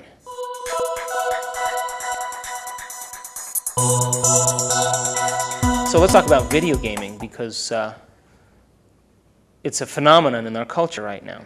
So here's a kid, he's playing his video games, and every time he or she plays the video game and they blow somebody up, or break through a wall, or shoot something down, or punch somebody, or kick them, or score, or whatever they do, there's an amazing release of dopamine in their brain. And dopamine is the pleasure chemical. And if they're shooting and they're attacking, just like the army folks who are watching the virtual world and producing adrenaline, they're producing adrenaline or norepinephrine in their brain. So now you have the pleasure center being stimulated, and you have adrenaline turning on the brain for super awareness, right? Well, you play that enough times, the next time the child plays, they need a little bit more of a rush to turn on the same mechanisms. In other words, the pleasure centers in the brain recalibrate to a higher level. So now it takes more chemistry, more blowing up, more playing to produce the same physiological high. Now, That's not learning. That's associative memory. That's reacting. That's conditioning. That's impulse reaction. So now you take the kid and you bring them to school. Now learning should be a reward in and of itself. And now the child is not getting the same rush in the pleasure centers. And by the way, the pleasure centers is way higher than most kids. And they're not getting the adrenal glands turned on to cause the brain to be aware and awake. So what do? They fall asleep or they get in trouble. And when they get in trouble, they have now a hyperactive attention deficit disorder. Well, why? Well, they're trying to produce the same chemistry so that their brain wakes up so that they can feel alive. And so the receptor sites become desensitized. And it always takes a little bit more of a rush or a little bit more chemical hit to be able to turn on those mechanisms. So what happens to the child when they're not playing video games? When they can go out and watch a sunset or walk with their grandparent or sit down at dinner and talk to their parents. They're aggressive, or their pleasure centers are so high that they begin to experience this thing called anhedonia, which means you can't get pleasure from anything. And so what do? When they realize that nothing in their environment turns them on, they go back to gaming, or they buy another game that's a little bit further over the top to get the same rush. And hence you see the brain chemistry changing dramatically. And the quickness in the shift in attention spans actually shortens brain activity in terms of the frontal lobe. And it creates kind of like a chronic distractibility, where they're always distracted from one event to the next because their brain has been conditioned that way. So that's not focus. That's actually reaction. And it actually messes up circuitry in the brain.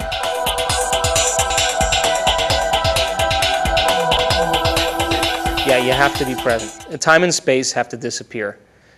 Just like, for example, as you and I are talking, there's a hum over here, but it's not important to us, so our brain lowers the volume to that. And so when we're meditating and we're truly focused, we're truly paying attention, when the frontal lobe lowers the volume to the extraneous stimuli, sensory information from the body, the motor centers in the brain shut off.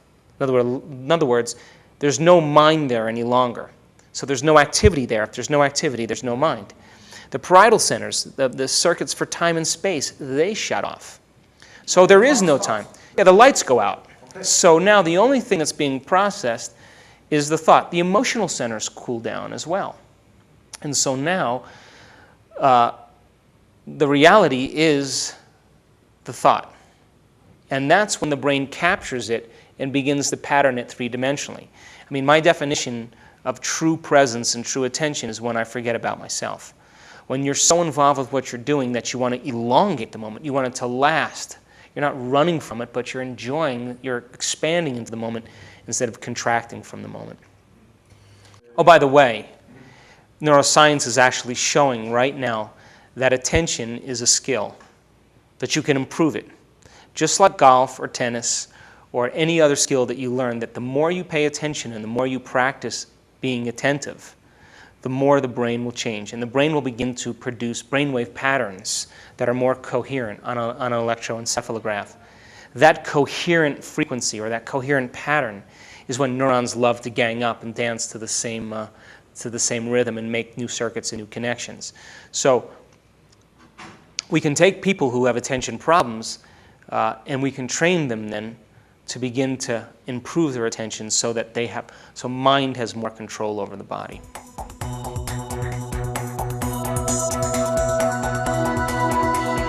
Consciousness is our awareness. It's an awareness.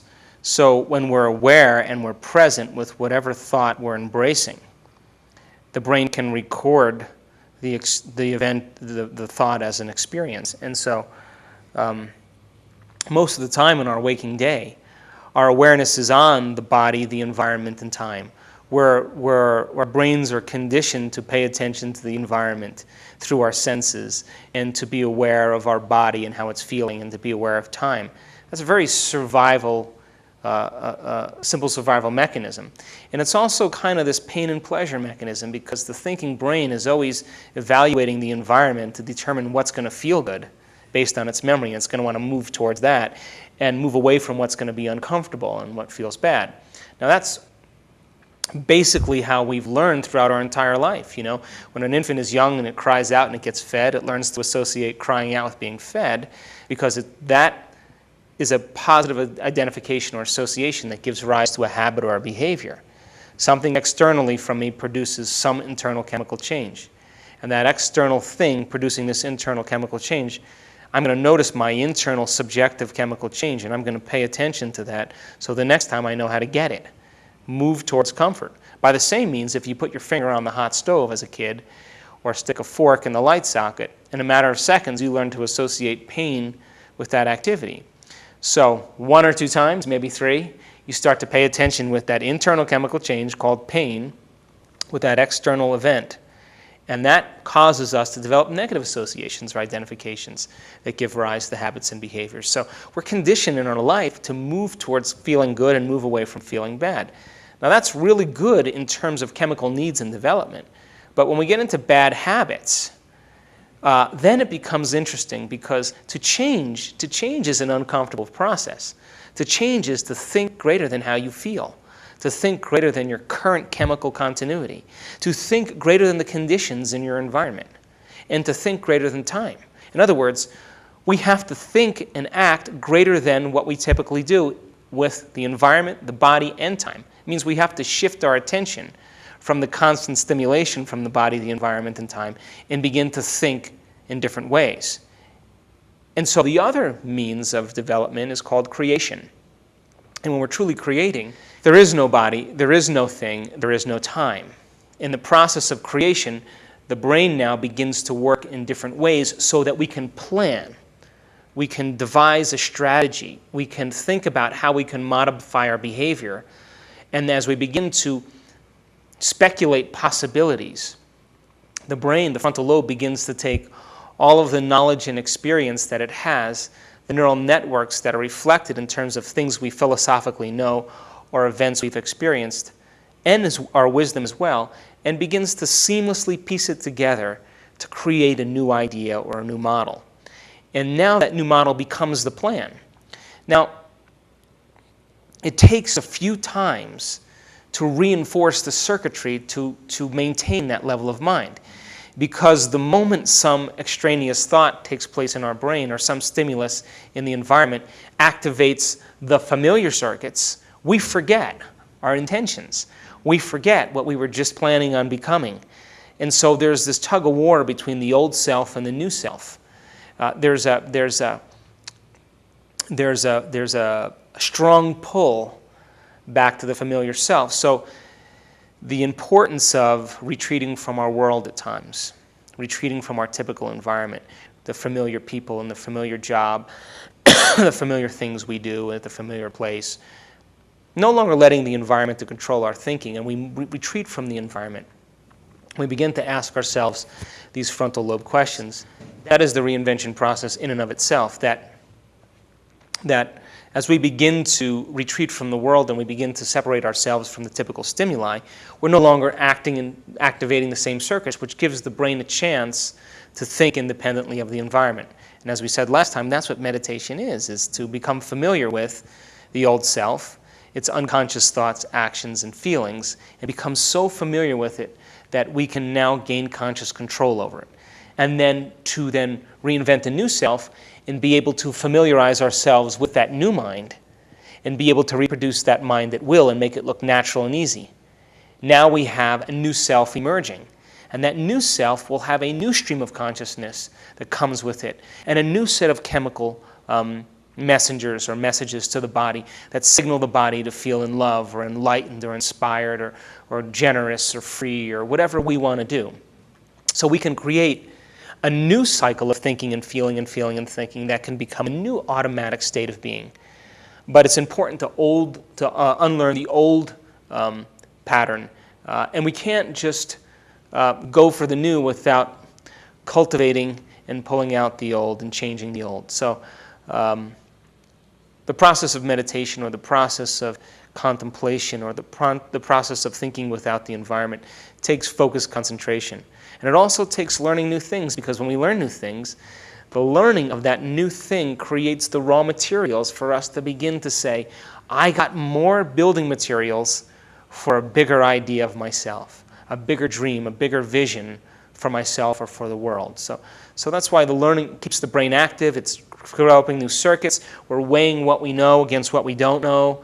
We're weighing if we believe this, or we're analyzing it, or we're evaluating it, and we're finding a way to fit it into our neural structures to then build a bigger belief, for a bigger perception of the way reality is. And then, of course, as we do that, we're able to then interact with in reality with more machinery to be able to see what's always existed, but we may not have ever seen it because we didn't have the circuitry in place to see it.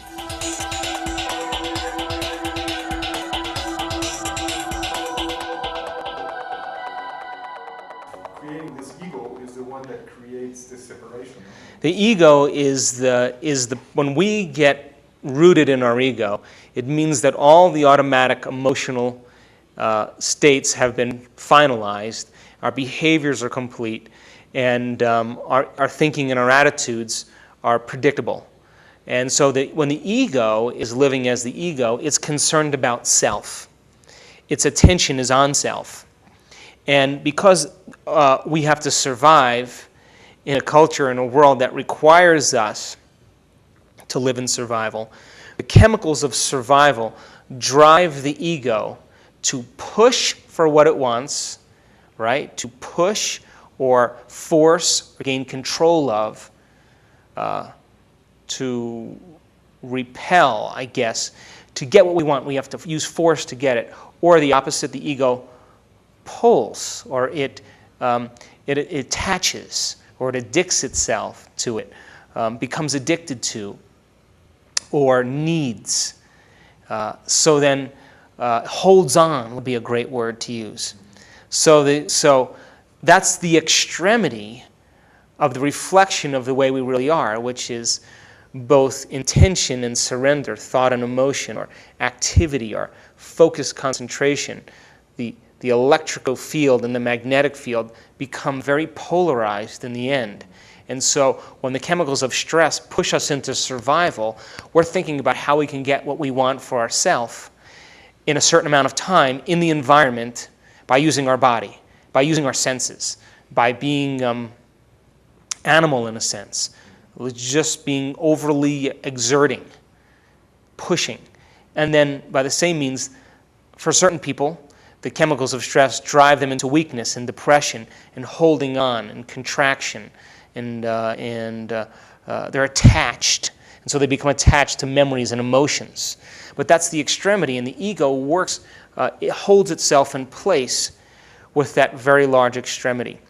And so as we begin to grow and change and we move more towards the midline, as we move towards the midline of the ego self, we let go of the extremity of holding on. And we let go of the extremity of pushing for what we want, or controlling for what we want, forcing what we want. And as we give up the extremity of those things, we move more towards balance. We move more towards being whole. And I guess the idea is that when fear is taken away, and aggression is taken away, and sadness is taken away, those primitive negative emotions that are run by those chemicals, we find ourselves in a state of joy. And that joy is the natural state of being. It's the presence of the moment. And so children come in with, unless they're in harsh conditions, they come in with that joy already running through them. So they're not in survival, they're not concerned about that, so they can be present. And children want to elongate the moment. That's why when you say to a kid, you know, Juanito, come on inside, it's time to eat, they say, I'm not hungry. And then you say, well, it's cold out there, put your jacket on. And they say, I'm not cold. And then you say, well, it's getting late, it's time to go to bed. Well, I'm not tired. Well, come on in and take a bath, you're dirty. I don't care if I'm dirty. Now you say to an adult, come on in, it's time to eat. They say, yeah, let's eat. You say, come on in, it's time to take a bath. Okay, make sure the water's hot. So we're striving for that relief from the moment. We're striving to run away from that discomfort that is now developed within us. And so the children have that because their brainwave patterns are slower. A child that's born is functioning for the most part in delta waves. They're asleep with their eyes open. And they get a little older, then they move into theta, And when they're in theta, all the sensory information is going right into the subconscious brain. But in effect, it's the same thing. What external cue is producing some internal chemical change, and I'm going to associate or identify this little mechanism. And it takes no conscious control to do that. To search for pain or run away from pleasure, not a lot of conscious activity goes on with that. It's actually very primitive and very stimulus response based. And it ultimately comes to the point where you ring the bell and you salivate. It's the same thing. You see the person, you see the event, and your body immediately responds without the conscious mind. There's no conscious mind involved in that type of activity, except in the immediate moment. And the 2 or 3 stimuli in association allows the conscious brain to go to sleep, and it's the body that primarily makes those decisions. So the adult then, as an adult, there are events that happen in our life that we tag emotionally important. Whether your mother tells you you're fat, or your father abuses you, or you get fired from a job for something that you didn't do, or you lose someone that you love, or your husband leaves you with children, or your wife is doing whatever it is, we tag those emotional events as important. And the memory of those emotional events actually produces the same chemistry as if the event was happening. And then that emotional state becomes who we are. Now, the more addicted we are to emotions, or the more attached we are to that emotional identity, the bigger the gap between the way we appear and who we really are. Who we really are is empty and hurting or unhappy or suffering. So what we do is that pain is so uncomfortable, we decide to build this identity, to look smart, to be successful, to own a lot of cars, to be pretty, to do whatever we can. And we need the environment, the people in our life, the things that we do, the places we go, where we live, the times we're there, all the environmental information is important to stimulate the brain to create this facade of being a somebody, because it's too painful to be this. So we run from this feeling and we create this identity, this personality that needs the environment to remember itself. So, these people, you go to these places, you belong to these clubs, you do these things, you own these things, you own the boat, you own the car, and all of that you need to remember yourself as the somebody. They're strong ego markers. And so what happens is somewhere in our life, right around the 40s or the 50s, we begin to realize that we can predict the feeling that's connected to all of these things, and none of that makes us happy. So then what do people do? It's the midlife crisis, right? They go out and buy the new sports car. Right? Some external thing is going to produce some internal chemical change, and I'm going to use this to make my pain or my emptiness go away. I'm aging, and I don't like myself any longer, so I'll buy the Harley Davidson. I'll buy the new boat, the affair. It could be joining the new social club, the new golf club, and meeting the new people so we feel important, to reaffirm, to try to remember this identity, because without all of this, you're left with this. And incidentally, when we die, and all of this is taken away, all the environment is taken away, we're left with this down here. We're left with that emotional feeling that somebody, and we haven't evolved in a lifetime if we've never owned that emotion. So, you could be the wealthiest man in the world, or the wealthiest woman in the world, and be the prettiest woman in the world, and have all the things you want. But if this feeling doesn't go away in your lifetime, and you don't know how to change that, then at the end of your life, you haven't evolved much at all.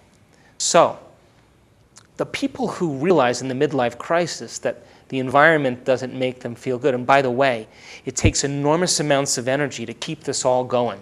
I call it spinning plates. You got to spin a lot of plates to keep it all going, to run away from that feeling, right? And some people, in the middle of their life, they say, I'm not going to keep my emotional agreements any longer.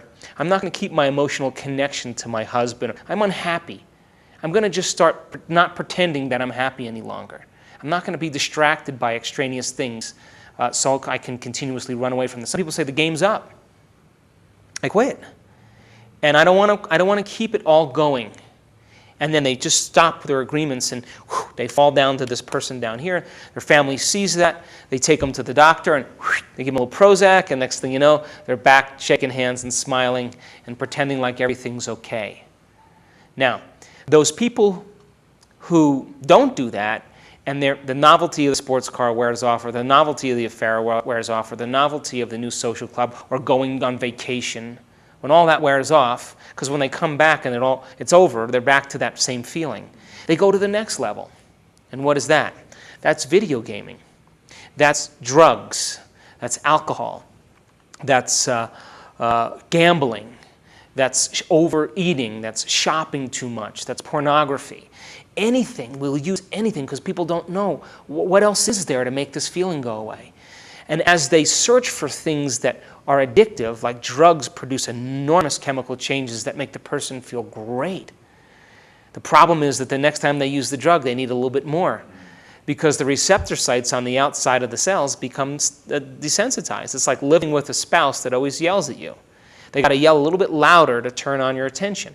Well, to turn on the cell, a little bit more chemistry the next time. So instead of gambling for $50,000, we'll gamble for $75,000. Ooh, bigger rush. Whether you win or lose, it was the rush you were looking for. But when they wake up the next morning after the drugs wear off or the shopping is done or the strip club or whatever people do, the feeling's back. So then they think, how am I going to make this feeling go away?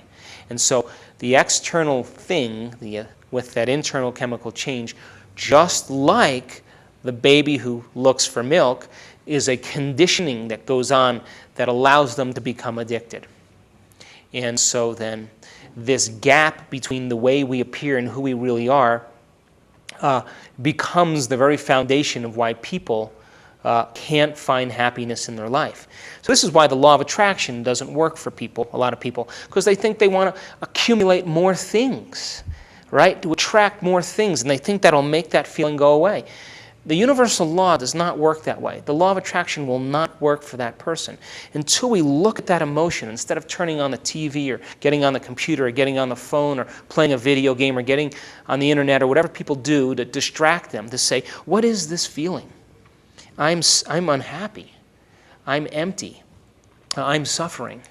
I'm going to look at this feeling. What are the thoughts that I think when I feel this way? What are the behaviors that I perform and demonstrate? And what are the states of mind that I live in? What's my attitude? What are the other feelings that are derived from this?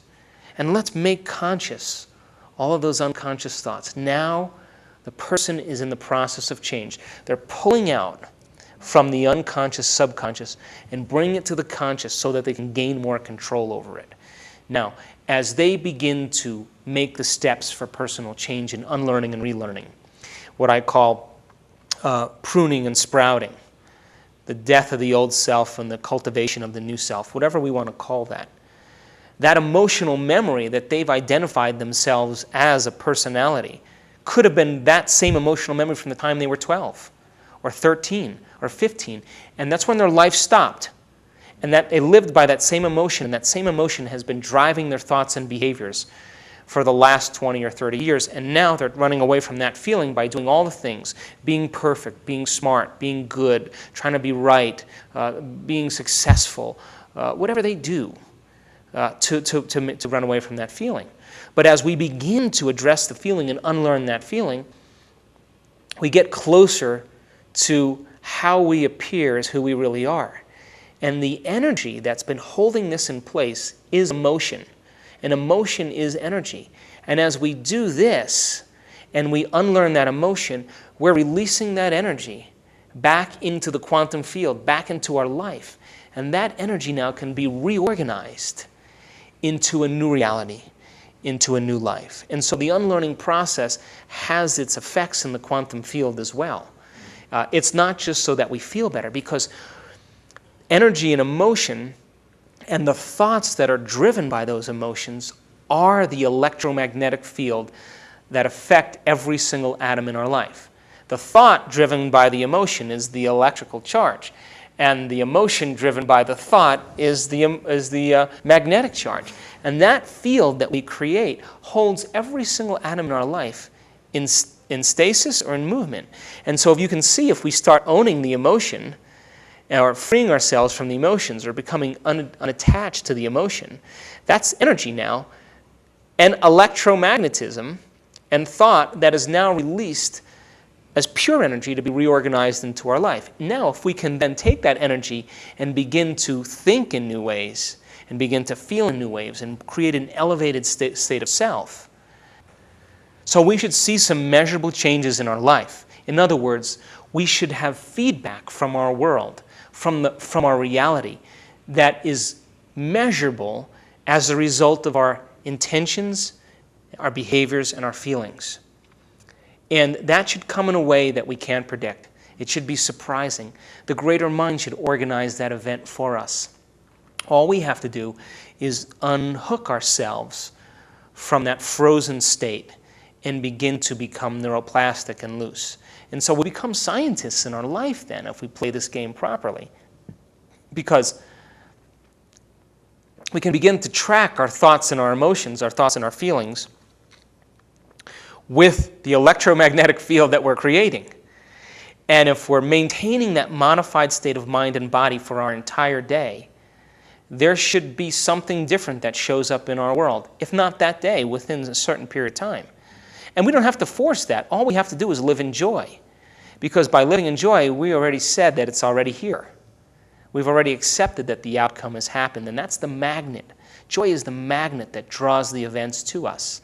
If we create in joy, and then we get up and live in pain, we're pushing that event away from us the whole entire time. But if we create in joy, and then we live in joy, we're drawing electromagnetically the events to us. And so, when we break through and we create transparency, which is how we appear is who we really are, and we've changed the emotional memories that we've memorized, all that energy is free energy, or raw material, to begin to create new opportunities and new experiences in our life. But it never ends. There's always more to refine.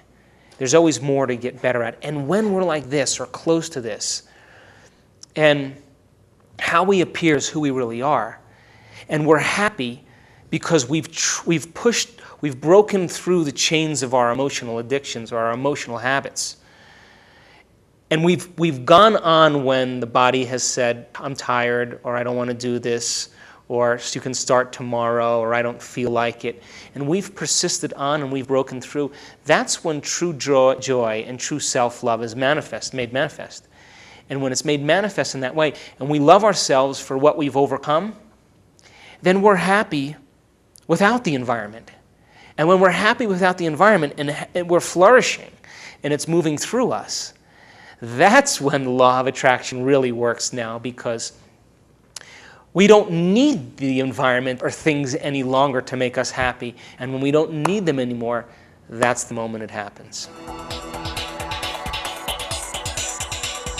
I think there's a strong awakening that's happening, and I'm concerned because the way the human condition usually works is that crisis usually has to be the derivative for change.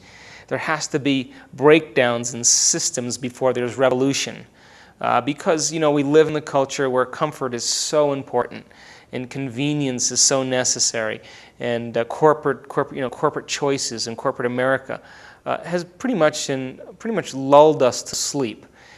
So there's a lot of changes happening globally, where people are beginning to realize that maybe, just maybe, the world needs some intervention and needs some help. And I always say that the three brain systems, from thinking to doing to being, are so important for all of us. You can't focus on or pray for peace, because you can meditate in a city and meditate on peace, and the crime rates will lower during that time. But as soon as those people leave the community, the crime rates return back to normal levels. So it's not enough to just think. It's not enough to just have an intention. We have to actually demonstrate peace. We got to teach the body, right, to break the habit of war. If war is within us, or aggression is within us, why would we focus on peace and then go, you shake hands at church and say, peace be with you, and then you get in your car and you cut everybody off to get to wherever you need to go? That's the human condition. So we have to demonstrate it. We have to teach the body what the mind is intellectually understanding. We have to make choices, conscious choices, that transcend our typical mannerisms and our typical characteristics and temperaments. And so now when we're demonstrating peace, or the emotional state of love, or the emotional state of freedom, and repeat it at will enough times that we can move into a state of being, now we've memorized an internal chemical state, and now we have, say, 1,000 or 10,000 or 100,000 or 1,000,000 people all moving through that process. Now, if they're in a state of being, they're beyond reproach.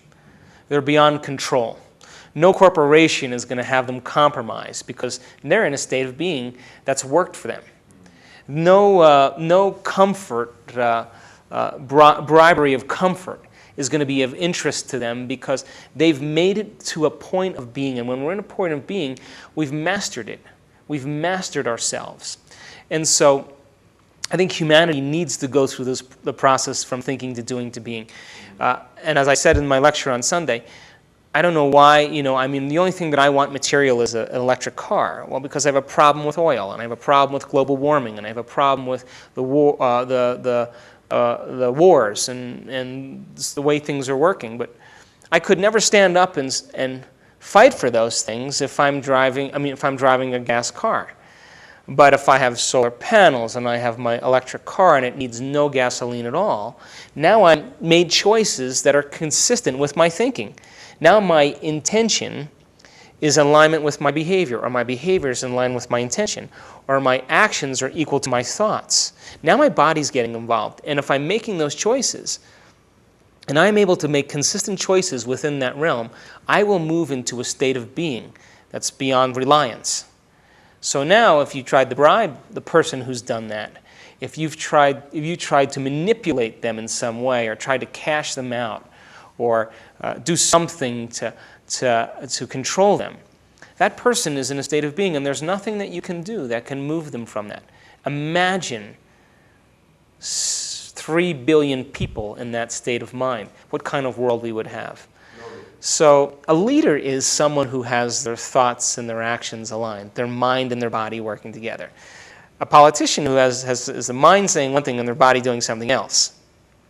And so true leaders, whether it was Martin Luther King or William Wallace or Mother Teresa, they were leaders because they were living as if the dream was happening now. And they were uncompromising to it.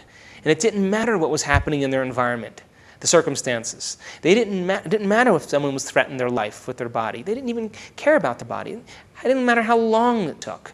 So they were beyond survival. They were visionaries. They were creators. And so I think our goal is to begin to make choices that may be somewhat uncomfortable, that may be so inconvenient in the beginning, and to stay conscious. Because, media and television and entertainment distracts us from the immediate issues, not only on a global level, but within us as well. And as we begin to move away from the ego, being selfish, to being selfless, because we've overcome the survival emotions, those negative emotions that drive us to fear and anger and hatred, those are driven by the emotional chemicals of stress. Well, if we're able to mediate that stress response and be able to control it and reinvent a new self that's based on altruistic feelings and emotions, then the only thing we care about is contributing. Because I say, when you have everything you want in the world materially, all the wealth you want in the world, the only thing you care about now is making a difference. So if you've overcome things about yourself emotionally, then the only thing you're going to want to do is figure out how you're going to make a difference in the world, how you're going to contribute, how you're going to be selfless. And if we have enough people working on themselves within that realm to become selfless and being contributed, considering the whole, making decisions to include everybody instead of just the self, we would see pretty dramatic changes taking place in this world.